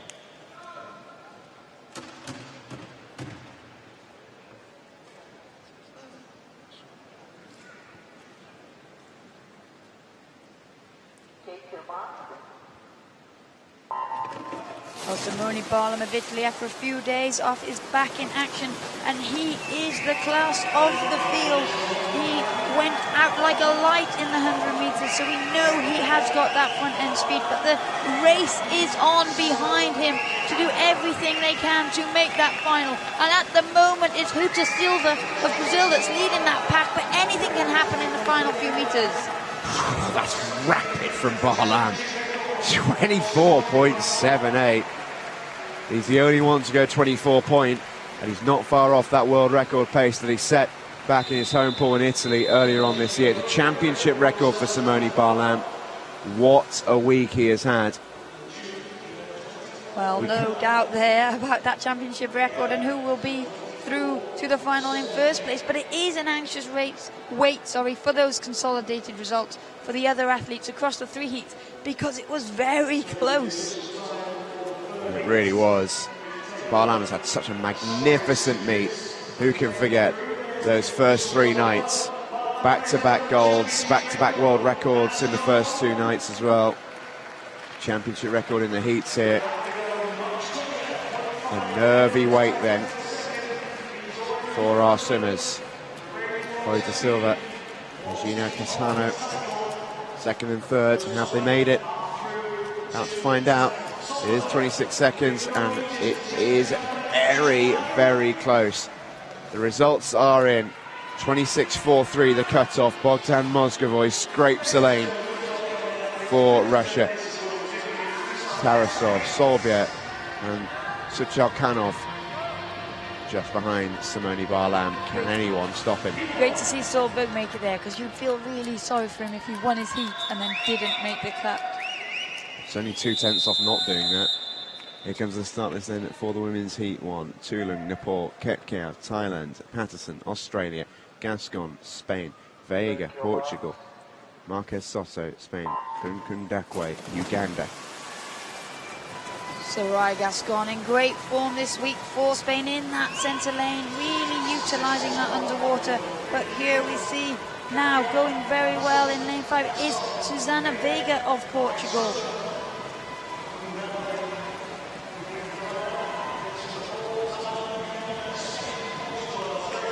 To come into the final wall, it will be Veiga that takes the touch. These athletes not having to go quite as quickly as the men just did to get their place in the final. So the athletes with the advantage going well there, but look at that. Susana Veiga, it's always good for your confidence to take the win, and Portuguese fans will be very happy.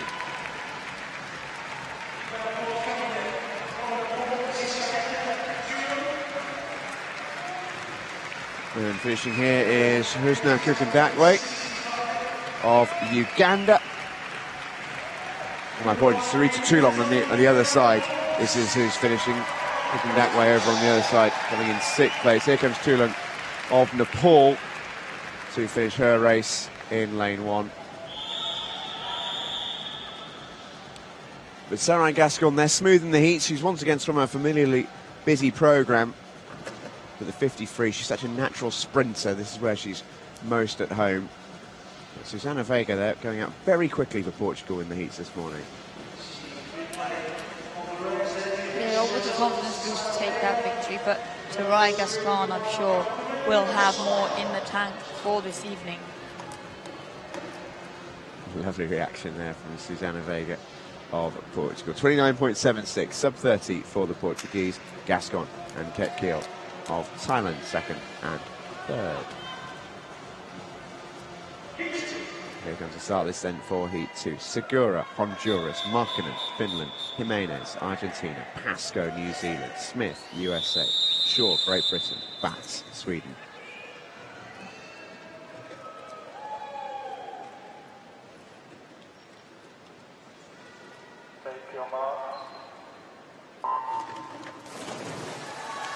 Well, Sophie Pascoe is always the last off of the blocks, but comes up in tie in the lead. She's got a brilliant underwater phase, and she really is the class of the field. She's the best part of 1.75 seconds ahead of anybody else in the world this year. She broke the world record in June in Auckland, so she knows that she is in great form.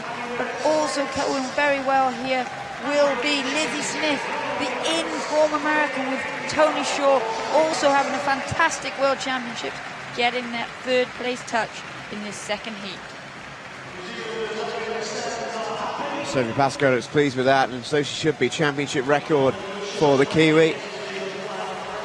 Had a night off last night, didn't swim the 200 IM. But she's enjoyed a good championships. Had that meet in Auckland back in June where she was in her absolute prime, set world records left, right and centre in the S9 class. Not quite been at that world record pace this week, but such are the high standards that she sets herself. It's absolutely no disgrace in that she's still in championship record form and still winning all the gold medals. There we go, Sophie Pascoe, championship record in the heat, 28.15. Lizzie Smith and Tony Shaw just behind her. Daniela Jimenez finishing in 4th. She got herself on the podium yesterday.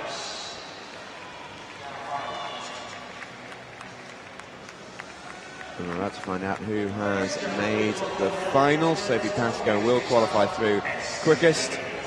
Susanna Vega and Sarai Gascon will accompany Lizzie Smith in the inner lanes. Tony Shaw will offer a threat and a chance for a medal for Great Britain from outside. Lena Vats sneaking in with that last place.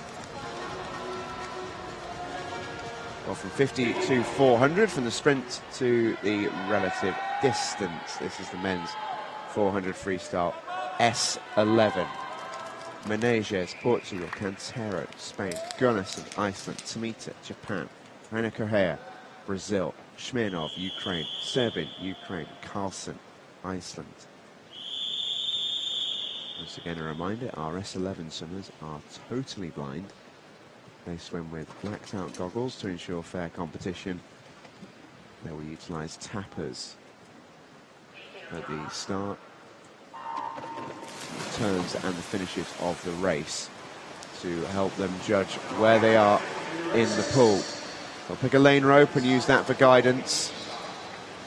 But over 400, we talk about so many variables all week, Liz, in the S11 race. Over 400, that's twice as many turns as they'd usually have to do. There's a lot more that could go slightly awry. Yeah, and that is one of the biggest challenges for these S11 swimmers. They find that lane rope and they'll have a really good 50 metres, but then it only takes something to go wrong on the turn and it can completely disorientate them. Tomita starting well there for Japan, got a medal last night and is looking to continue this rush of success towards the back end of the week that the Japanese are experiencing.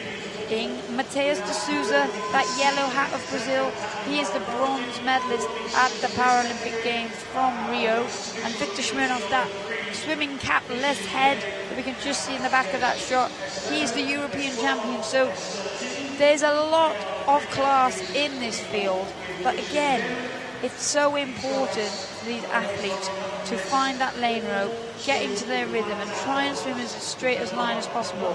We have seen on previous occasions where things have gone wrong for athletes. In the World Championships in 2015, eventual world champion Brad Snyder of America, in the heats, he turned and he completely missed the wall, and then he had to go back, get his feet to the wall, push off the wall and carry on with his race. And again, a lot of the time when we're looking at these F11 athletes, it's to do with the adaptability that they have and to respond when these things do occur and these issues do occur, because we've also had events and issues in the past where athletes, because they go to that lane rope, because they have that lane rope, they might actually touch each other.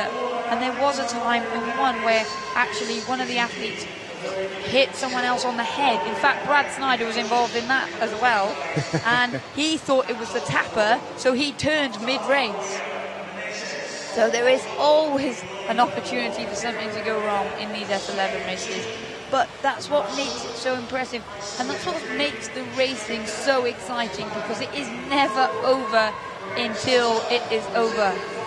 And actually, we've said it many times this week, but the heat swims, they're very different for an S11 swimmer than for the majority of the para-swimming program, because they are completely blind. They don't have any reference point of how quickly they are going or how quickly the rest of the competitors are going, or where they sit with regards to the rest of the field. So every time they get in the water, they are swimming a time trial. So they are going for it because they don't want to risk not making it through to the final. But similarly then, when they do make it through to the final, they're basically wiping the slate clean, because just as you speak of, all those potential things that could occur as issues or barriers throughout a race, they have to combat those once again. But Tomita here having a brilliant swim for Japan as he comes in to this final turn. He's got a sizable lead over the rest of the field, going over in 3 minutes 30.71 seconds. De Souza of Brazil, 5.8 seconds behind him, comfortably in second. Bit of a battle on for third. Is currently sitting with Serbin of the Ukraine out in lane 7, but his teammate one lane closer to the middle of the action, the experienced Victor Smirnov, was very close at that turn and has actually now gone ahead in the last 25 metres. So here it goes. Tomita into the final turn. He's led from start to finish. 4 minutes 7.44 is his time with 50 metres left to go. Well, don't expect Tomita to necessarily slow down too much here, because, as Liz rightly mentioned a moment ago, impossible for him to know where the rest of the field is. It's a very competitive class, the men's S11. And Tomita here is absolutely smashing this. And he goes in towards the wall. It will be a quick time for the 400 heats. He takes a touch, 4:43.82. He's got plenty in the tank as well for the race later on.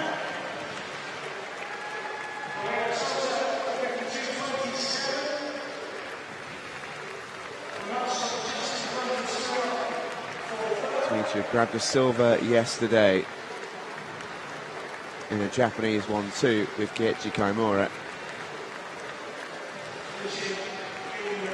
We'll be hoping to go one better today. These results won't be official until the goggles check is completed after the race.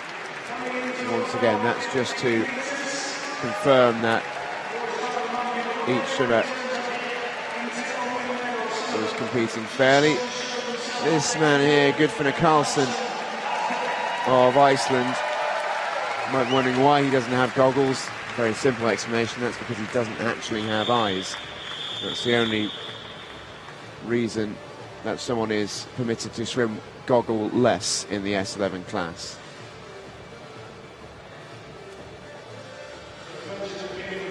Just such a controlled stroke here from Tomita, the Japanese leader, and he just looked very, very comfortable. Obviously, we say these athletes, they don't have any reference point of where the people are in the race, but if they will have looked with their assistants at the start sheet before, at the world rankings, and over a longer distance, you will get an idea of the sort of pace that you need to travel at. Yeah, the world record in this event, by the way, is something really interesting. I think it's one of the longest standing world records in the sport. It's been held since Barcelona in '92, that Paralympics. That's before I was born, which is unbelievable in a para-swimming world record. So like John Morgan of the USA, 4:20.83. That record is 27 years old, which in para-swimming terms is ancient. Anything over 10 years is considered old. That is almost dinosaur age in terms of para-swimming world records. It's Uchu Tomita who wins Heat 1 then. Here's the start list for Heat 2. Weinberg, Germany. Zayas, Argentina. Zudzelav, Belarus. Dorsman, Netherlands. Hua, China. Bellarmino Pereira, Brazil. Chabraya, Canada. Enemed, Spain.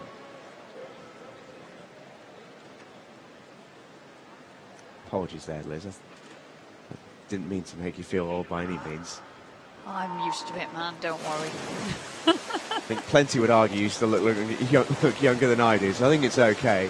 But it does go to show how unbelievable that swim was. Yeah. 27 years ago, and it's still standing as the world record. Yeah, John Morgan was an athlete who lost his sight. Oh, so he went down through the categories. And again, we talk about that being another challenge for these S11 athletes.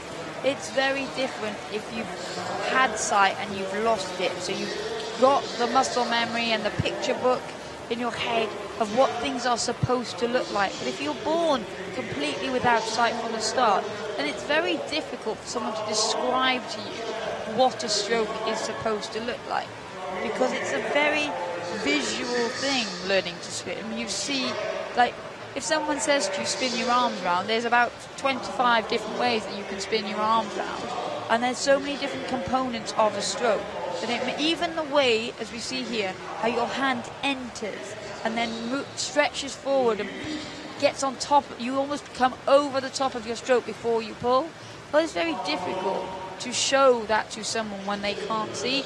It relies on a very good relationship between swimmer, support staff, coach, everybody involved, to ensure that almost that you have to do a physical manipulation to show someone what they are looking to try and do ultimately. Well, it's interesting we talk about that. Roger Dorsman wasn't born blind. He woke up one day in 2012 and he describes that moment as all of a sudden everything was like looking through a foggy window. It happened all of a sudden, and then his sight gradually deteriorated until the point where he was totally blind.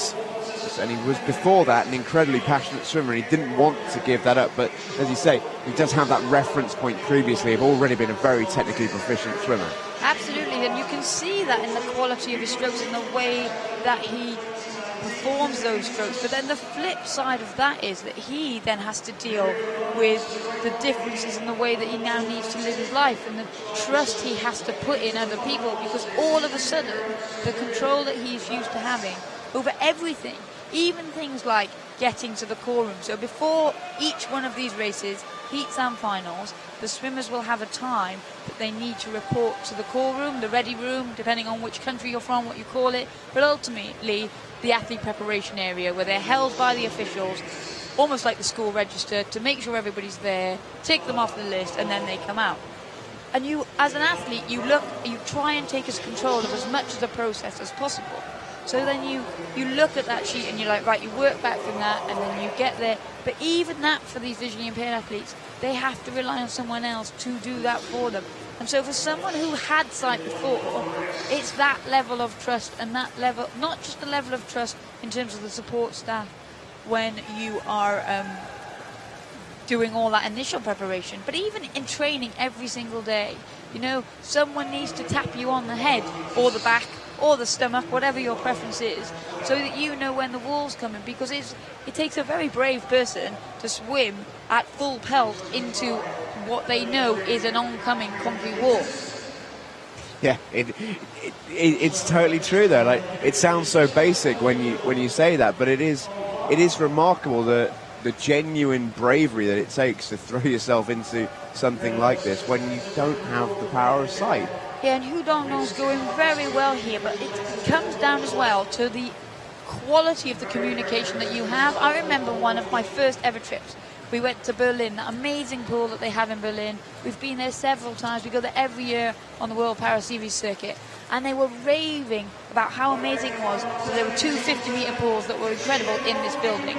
And we had one S11 swimmer on our team, and someone took him up to the top pool and let him go, and then he disappeared for about an hour, and he came back down with stitches in his forehead. And we were like, well, what happened? He's like, well, nobody told me it was set up as a 25-metre pool. So it is very important to get this level of communication right. But Hu Dongdong here going very well this morning. And again, we said Roger Dorsman looking very comfortable for the Netherlands, but he won't have known for sure how quickly the Chinese athlete was going to go. And in the end, there's only 2.474 seconds separating the pair, and they will have set up a very exciting race later on. Yeah, Dorsman has been consistently up there in the S11 class this week. Did get his gold medal eventually in the 200-metre individual medley. He set a world record in that race as well. But has been consistently there no matter what the stroke in the S11 class. So too in a lot of the races has been Hu Dongdong of China. Dorsman is the quickest in the world this year for 33.10. And I think he'll have to go somewhere near that, and possibly a long way inside it if he's to get the better of Uchu Tumita and Hu Dongdong later on this evening. Here are the two middle lanes, Dorsman on the left and Hu on the right. There we go, Hu straight over to that lane rope, Dorsman likewise.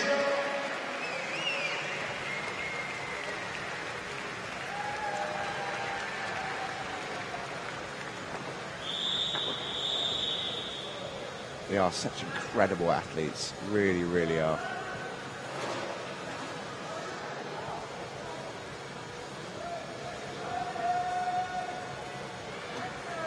They're almost like the athlete's athlete as well, because they're often the most respected on any para swimming team, the S11 swimmers, because so many people deal with different impairments, but almost unanimously everyone agrees that the thing they'd least like to lose would be their sight. And I know you subscribe to that opinion as well.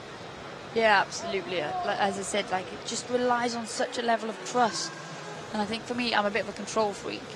So that is a lot of swimmers are, though. That's how you have to be a lot of the time. Yeah, no, exactly. But I think that's the other thing the S11s bring to the circuit is they're generally such relaxed people, focused but relaxed. Yeah, totally different outlook on life, isn't it? And the S11s look like they've completed their goggle checks. The results are just about to be confirmed for us. There is Hua Dongdong, who's got a big smile on his face, which should tell you all you need to know about his goggle check. It has been confirmed. 4:37.92 then for Hua Dongdong. He wins the second heat.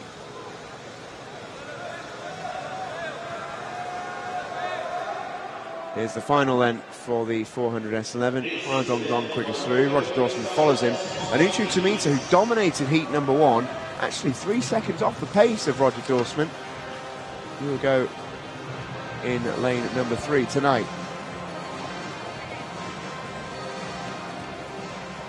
Here comes our next event then. We get towards the end of these heats this morning. Men's 100 metre freestyle S5 heats. Got 2 to come.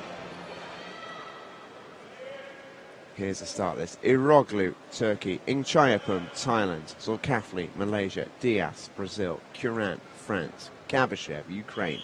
Siga, Malaysia.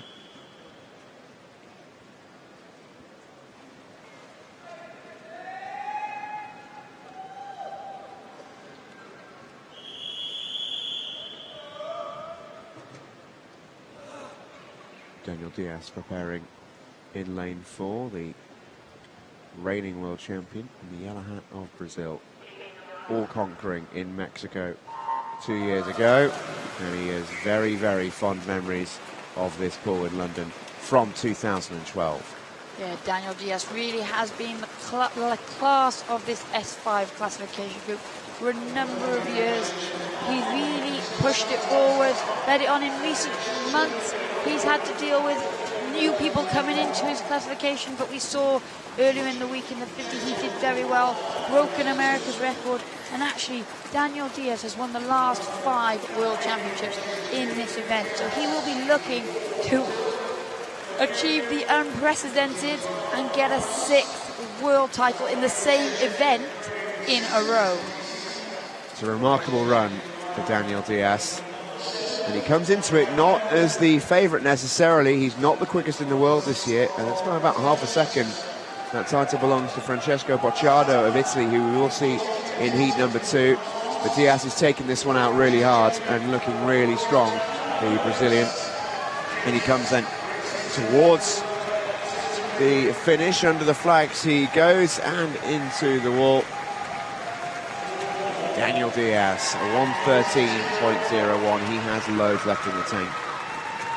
Yeah. Gold heat swim. He's an experienced athlete and he swam that very comfortably. He knows that he's going to have a challenge on his hands this evening. Daniel Diaz is another one of those athletes within the para-swimming program that the whole world respects, because he doesn't have a fully functioning limb. His best limb, that foot, that only has 4 toes on it, and the times that he is able to produce, the rest of the community understand just how special they are, because he has been dominating for such a long time. And there you were looking at that picture of Daniel Diaz off the start, and it was, he keeps coming back, he keeps bouncing back. He's been around since 2006. It's easy to forget that because he has just won so much, but he has been so almost absurdly consistent for so long. Yes, and everybody's familiar with that smile of Daniel Diaz. It is one of the enduring images of many Paralympic Games and World Championships, is that beautiful smile of the Brazilian. Such a positive influence on so many. Kuran second and Zulkifli in 3rd place. Ingchayapum having a good race there. 122.69. He was fourth. I do wonder if that will be enough for a place in the final.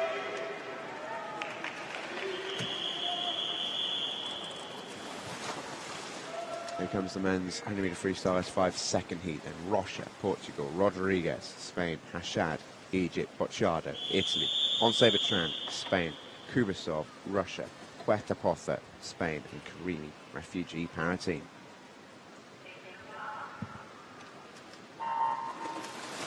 Oh, that great dive there coming from 62-year-old Sebastian Rodriguez of Spain down in lane 2. Another athlete who has been winning Paralympic gold medals since 2000 in Sydney. But really the challenge now for the medals this evening should come from the athletes in the centre of this pool. Yeah, we talk about great sort of stars of the movement and great influences and real champions of the sport. Sebastian Rodriguez is exactly that. To still be competing at the top level at the age of 62 is unbelievable. Yeah, and he always takes the newbies under his wing, and actually going very well here for Russia is Artur Kubasov, who took that out at the halfway point, but now it is the athletes in the centre lanes with the weakness in the lower half of their body, that double arm strong freestyle coming through. Ponce Bertrand of Spain and Francesco Bocciado almost swimming stroke for stroke. Bocciado now just starting to pull away and put some water between the two. And then they come then into the finish. Francesco Bocciado is the man who finishes strongly for Italy. 1:12.94 the winning time. Ponce Bertrand just in behind in second, and Kubasov in third. Just to clarify, the graphic that pops up at halfway, not world record pace. Bocciado then with the win. 1:12 is smoothly done. He's gone 1:08.78 this year.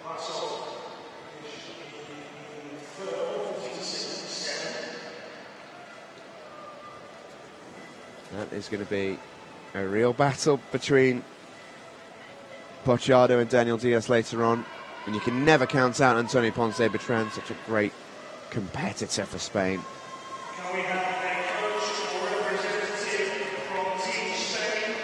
And there are the results. Bocciado, Ponce Bertrand and Kubasov, the 1, 2, 3.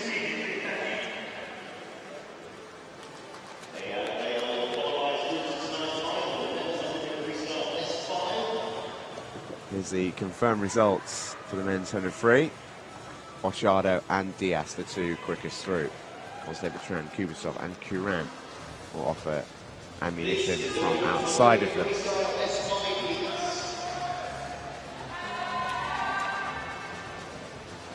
Women's 100 free S5 is next. Heat 1 on the way first.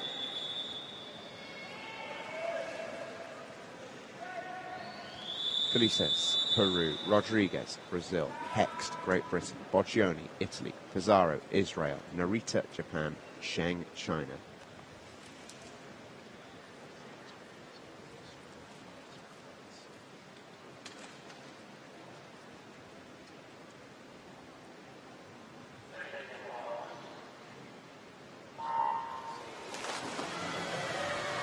Well, a variety of starts here again. The best starts coming from Susanna Hext of Great Britain in lane 3 and Monica Boccioni of Italy in lane 4. We haven't seen Susanna Hext for a few days, but she looks to be picking up where she left off for Great Britain as she goes down this first 50 metres of the freestyle in dominant form. That high elbow, that high stroke rate, very successful for Hext already this week. She'll be looking to add to her medals. Turning first in an impressive 38.09. 3 seconds ahead of Boccioni and Narita from Japan, after in lane 6. This is some swim so far from Susanna Hext. She seems to have got the taste for this World Championships. Had to wait a few days to be back in the pool after a great start over the opening few nights. And Susanna Hex, the Great Britain, is flying. She is, but also going very well in these final stages is Imbel Pizarro of Israel in line 5. She's come from nowhere to overhaul Bogioni, and she will get this second touch between a very impressive swim for Susanna Hex there. 1:22.24 to take the victory in Heat 1. Massive new lifetime best for Susanna Hex as well in this S5 category. Quickest time she's ever swum in the 100 free, 1:22.24, and you can see she is delighted with that. Came in with a time of 1:24 on the money, and she's over a second and a half quicker than it. Well, her first taste of a World Championship, and it's proving to be something that she is really enjoying. When you're in good form and you're enjoying yourself, then you do tend to get that adrenaline rush, which leads you to these fast times.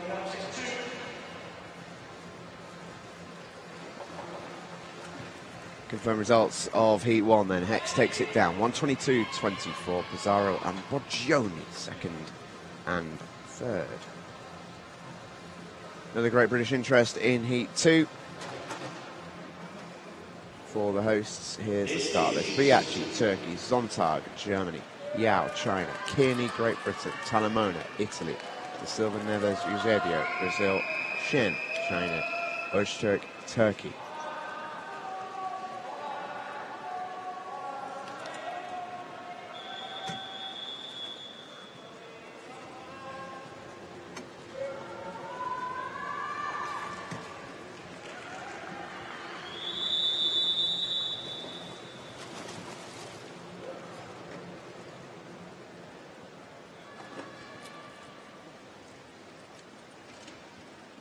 There's Tully Kearney of Great Britain, the quickest in the world this year. Had a brilliant start to these championships. 2 gold medals, and she's looking for the hat-trick. Yeah, and she's had a bit of a wait since those freestyle events at the beginning of the program, but almost a year to the date since she had shoulder surgery. She is back in the water and looking to dominate this 100 meters freestyle for the S5 women. In her absence, Arianna Talamona has had a very successful few days in the other stroke disciplines in this category. So the Italian in second place at the moment will be looking to try and challenge the great British athlete in the final this evening. But really, this is all about Tully Kearney here. She's going very well there. That 2-beat leg kick, just balancing out her stroke. Her arms are doing the majority of the work here as she comes into the final 25 meters. Streets ahead of the rest of the field, and she'll be happy here with this as a heat swim. Yeah, impossible not to be as she enters the final 10 metres. Tully Kearney looking to do the freestyle hat-trick. She's already won the 50 and the 200.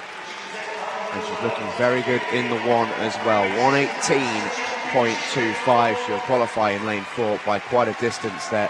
Tully Kearney, it's a championship record to boot as well for the Briton.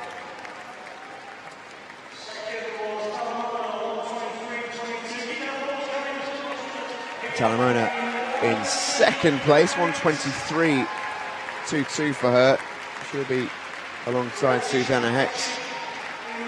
Outside of Tully Kearney in the final tonight, as our final swimmer comes in on the far side to complete the race, and that is the confirmed result. Tully Kearney, championship record in the heats.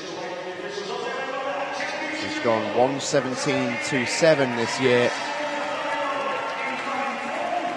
Goes any more inside that, she'll start to threaten world record pace, as held by the great Teresa Perales in Beijing in 2008.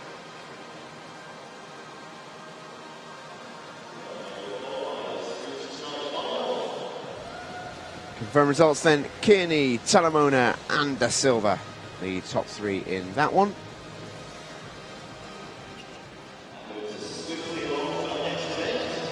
And here comes the list of finalists. Tully Kearney will headline in lane 4. Hex and Talamona either side of her. Joana da Silva of Brazil, joined by Shen Juntong in lanes 3 and 6.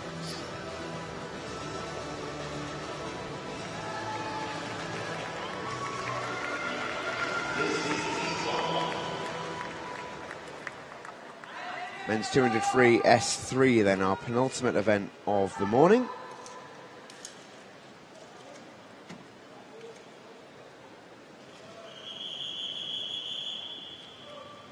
It's the distance event in the S3. Here's the starlist: El Sayed, Egypt; Batowski, Poland; Kostakis, Greece; Boni, Italy; Martinez Tajuelo, Spain; Zarate Rodriguez, Mexico; and Jildazbayev, Kazakhstan.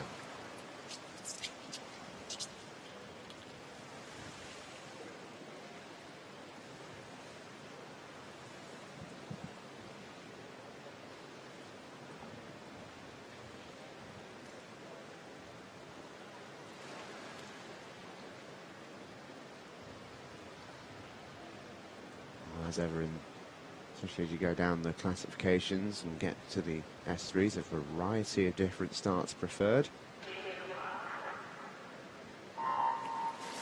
Over 200, a variety of strokes as well. Almost everyone going for the backstroke, with a couple going for a front crawl as well. Lanes 3 and lane 6 opting to swim this one heading forwards. That's Kostakis of Greece and Zarate Rodriguez, respectively, of Mexico.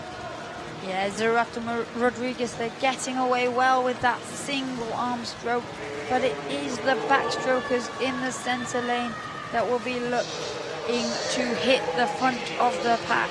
You can see from that wonderful overhead shot there, and now under the water, how Vincenzo Boni, the European champion in this event in Dublin last year, utilises the strength in his shoulders to operate his arms here. He turns, he spins round.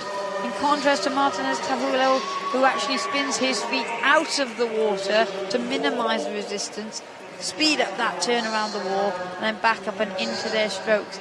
But you can see there's not a lot of control there from the actual arms themselves. They don't have the ability to bend their arms, so really they are driving everything here from their shoulders and then just using their hands as paddles.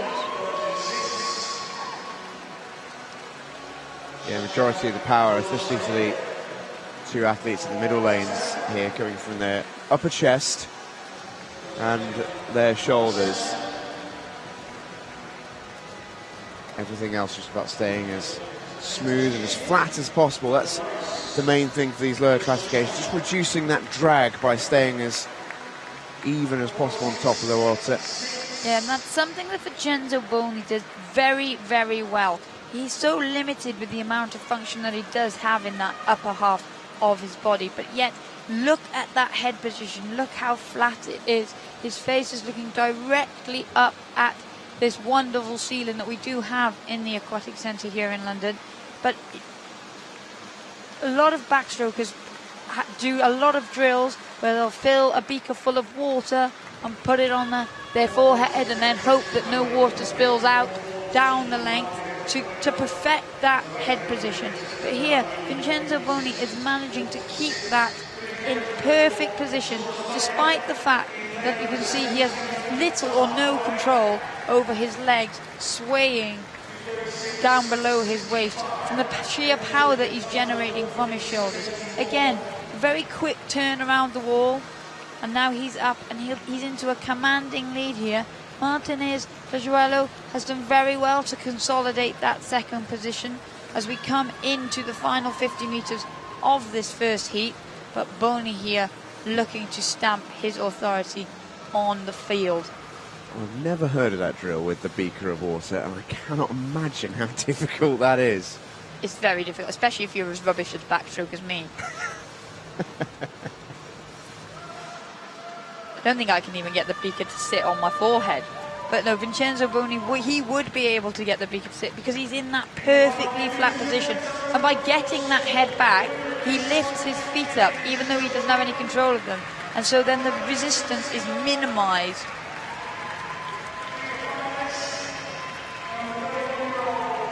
Really smooth from Vincenzo Boni. Just waiting for his time to pop up. So round about the 3:38 sort of mark, I think. Martinez Tajuelo coming in second place for Spain. Vincenzo Boni doesn't know. He just has to wait until that time is confirmed. And it is now. It is 3:38.94. It has popped up for Vincenzo Boni. And now he can afford himself a little smile.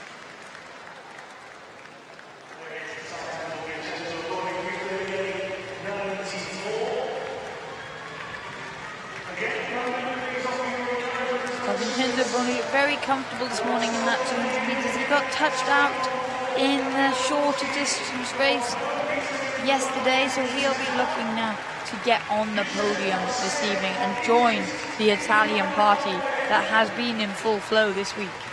Well, hasn't it just? The final couple of swimmers are coming in to complete the race. Youssef Al Sayed of Egypt has just set an African record, coming in 6th in lane 1.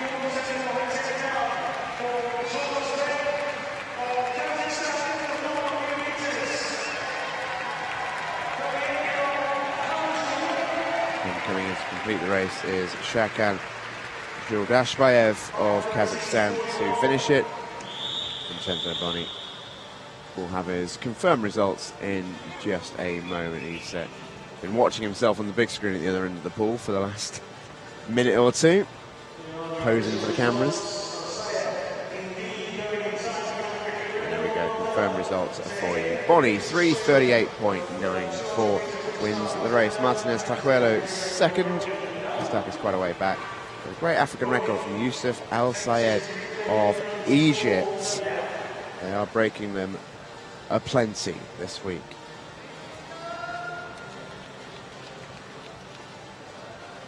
Here is the start list then for Heat 2. Dvorsky, Ukraine. Topf, Germany. Patterson, Australia. Lopez Diaz, Mexico. Ostapchenko, Ukraine. Zhu, China. Tanablatex, Ukraine. Liu, China. Well, Diego Lopez Diaz had quite the night last night. 2 gold medals for the Mexican.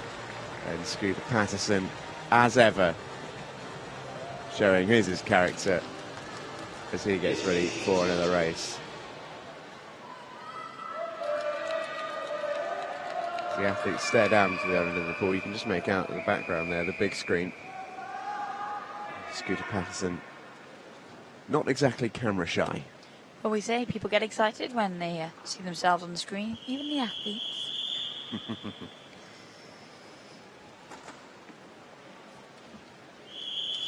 In go the athletes. And Diego Lopez Diaz, who claimed 2 gold medals yesterday in the medley and the freestyle. Looking to go 3 in 2 days. Here's the quickest into this event in lane number 4. 3:15 his time this year. It's a long, long way in front of anyone else. Yeah, and interestingly, we saw Diego Lopez Diaz swimming a very good backstroke in the freestyle shorter event in this category, but this morning he's opted to go for the front crawl stroke. So that is really interesting. I mean, he obviously has a very good one because he anchored the medley with his front crawl, but having swum a freestyle on his back, one would imagine that would be his quicker stroke. An interesting call. Yeah, it might be, though. There is a big difference between a 50 and a 200, and the endurance required. It could be, I'm speculating here, I haven't spoken to him, I haven't asked him, but it might be that motion on your back for 200 meters is not something that he is familiar with, because generally freestyle is the dominant training stroke, and you do get, if you're able and you have the ability to, the stroke that can hold up, and you do a lot of your training mileage on front crawl. So it might be that that's what he's used to in terms of pacing over the longer distance. But someone who always swims backstroke is Denis Ostapchenko of Ukraine in lane 5. Currently got a healthy lead over Zhu Lankang of China in lane 6 in that black cap there without goggles, going very well also. But it could also be that Diego Lopez Diaz is going out this morning in freestyle. We might see him swim backstroke tonight if he makes the final. It's good to have that versatility and that option. Yeah, absolutely. And you couldn't blame him if he chose to do what felt easier for him in the heats, having some really busy program yesterday. It's rare that the S3 athletes have to swim 2 events in one night. Yeah, they had the individual medley and shorter distance, the sprint freestyle 50 double up last night, but it didn't phase him at all. The Mexican looked supreme in both and dominated both events quite comfortably. Yeah, the fact he had to swim heats for both as well, 4 races in one day is a lot for anyone, let alone an S3 athlete.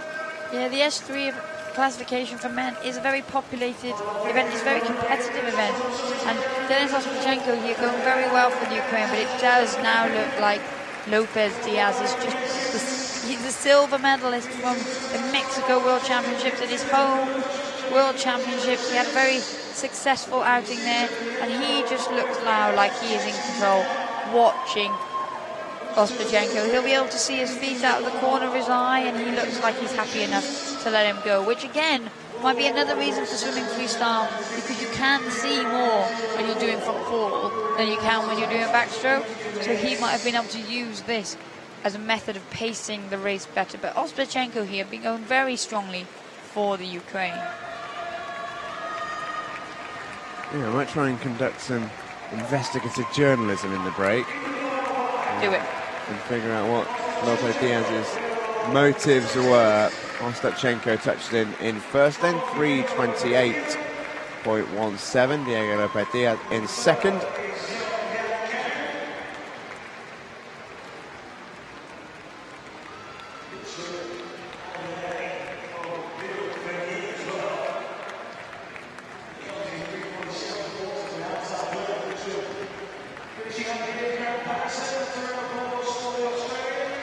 The rest of the athletes just on their way in. Grant Patterson just finishing his 200 in 5th place. In comes Joscha Topf of Germany as well, with a really unique freestyle, very effective for him.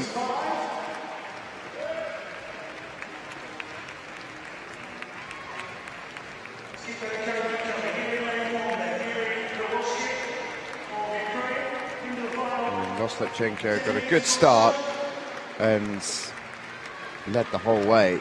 Never really looked like he was going to get taken over. I think Diego Lopez Diaz was happy to sit in second place. He knows he'll be back for the final tonight. Knows he's swimming well too.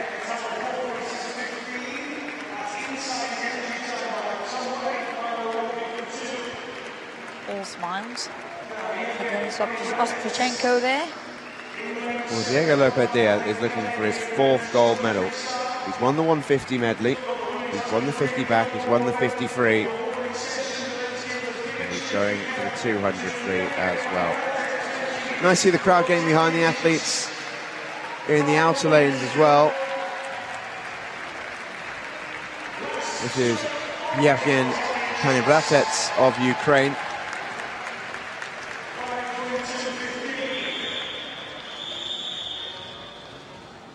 Comes in to complete the race.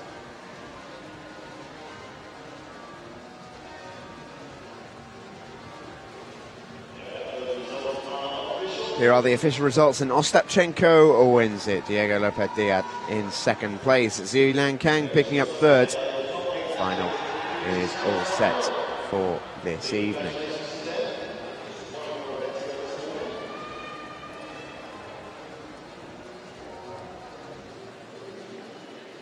Well, here is tonight's final, then. Ostapchenko will have lane number 4, and even though Vincenzo Boni looked really smooth in winning Heat 1, it's only good enough for something of an outside lane both Lopez Diaz and Zhu, both inside Bonnie's time, be a competitive medal podium battle in that final.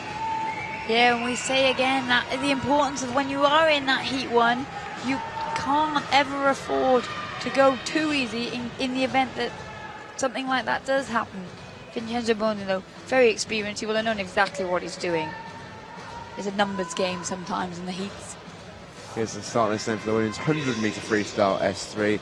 Van Wixmart, Canada. Guirenko, Israel. Valle, Mexico. Pereira Barreto, Brazil. Smith, USA. Garcia, Brazil. Aceves, Mexico. Conradi, Germany.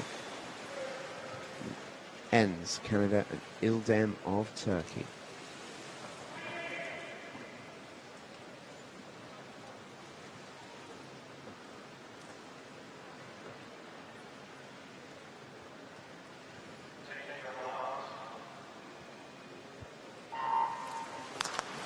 This is a mixed event. We have got a couple of S2 swimmers here in the outside lanes. Ali Van Wixmart of Canada and Elif Ildem of Turkey. All the rest of the field swim in the S3 class. They look to qualify for tonight's final. This is the last race of the day. We will drop 2 swimmers for the final tonight. And a reminder that the S2s would have to finish in the top 3 of tonight's final to win a medal, but they can set records within their individual class. For example, the world record held by Ingrid Thunum of Norway, set back in 2014, that is 156. Ali Van Wixmart, for example, could break that and not win a gold medal. Absolutely, but the in-form swimmer in this category at the moment is America's Leanne Smith. They're turning first by a considerable margin. She comes into this race 19 seconds quicker than anybody else in the world this year, so it's difficult to see past her as the favourite for the world title. But there is a race on behind her for the other positions to get into the final. And in contrast to the men in the S3 event, the majority of the females choosing to swim freestyle rather than backstroke. It is only Edenia Garcia of Brazil in lane 5 and Heidi Aceves Perez of Mexico in lane 6 that are swimming backstroke in this event, along with the second half of that pool. So the upper half of the pool have gone for backstroke and the lower half of the pool have gone for freestyle. And Leanne Smith did a very comfortable 1:42.51 to take the victory. Her best time this year is 1:34. But here come now the rest of the field, and it is currently in lane 2. Patricia Valle, the very experienced Mexican, going well with the freestyle. But here is that fast finishing backstroke of Edenia Garcia, who will take 3rd position. 4th there, going to lane 3, Maria Pereira Barreto, also of Brazil. Another backstroker now coming in, Aceves Perez for Portugal.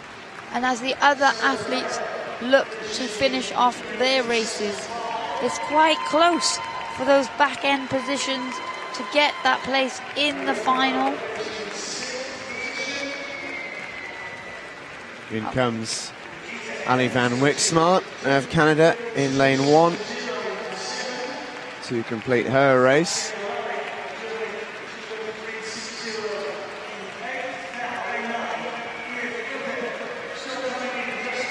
Whilst there was no doubt about who the winner was in that heat, Leanne Smith, the USA dominant, there was a good competition for those lower places into the final, those outside lanes, and now the Brazilians are cheering. But the last swimmer to come in is Elif Ildem of Turkey at the top of the picture in lane 9. Ali Van Wixmart still waiting for her time to be confirmed in lane 0, so she'll have to wait, but it will be an all S3 final. It is the S2s who will drop from tonight's race. But Leanne Smith looking very, very smooth. She is the quickest in the world this year by quite a distance, and she may well be chasing the world record of Zofia Gabidolina, who is the Paralympic champion from back in 2016.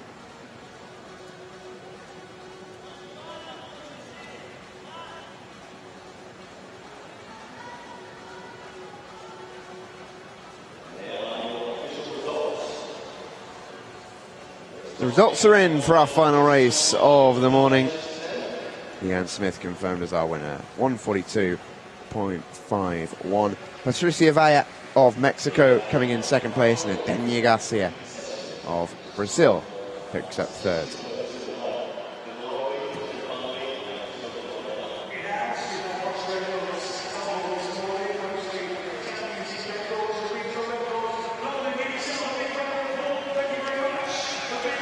Well, that will do us for this morning's heats, ladies and gentlemen, from myself and Liz. No more heats to come. They are done for the week. The championships has flown by. We end with the finals later on tonight. We will be back at 6 o'clock local time. We cannot wait. We'll see you then.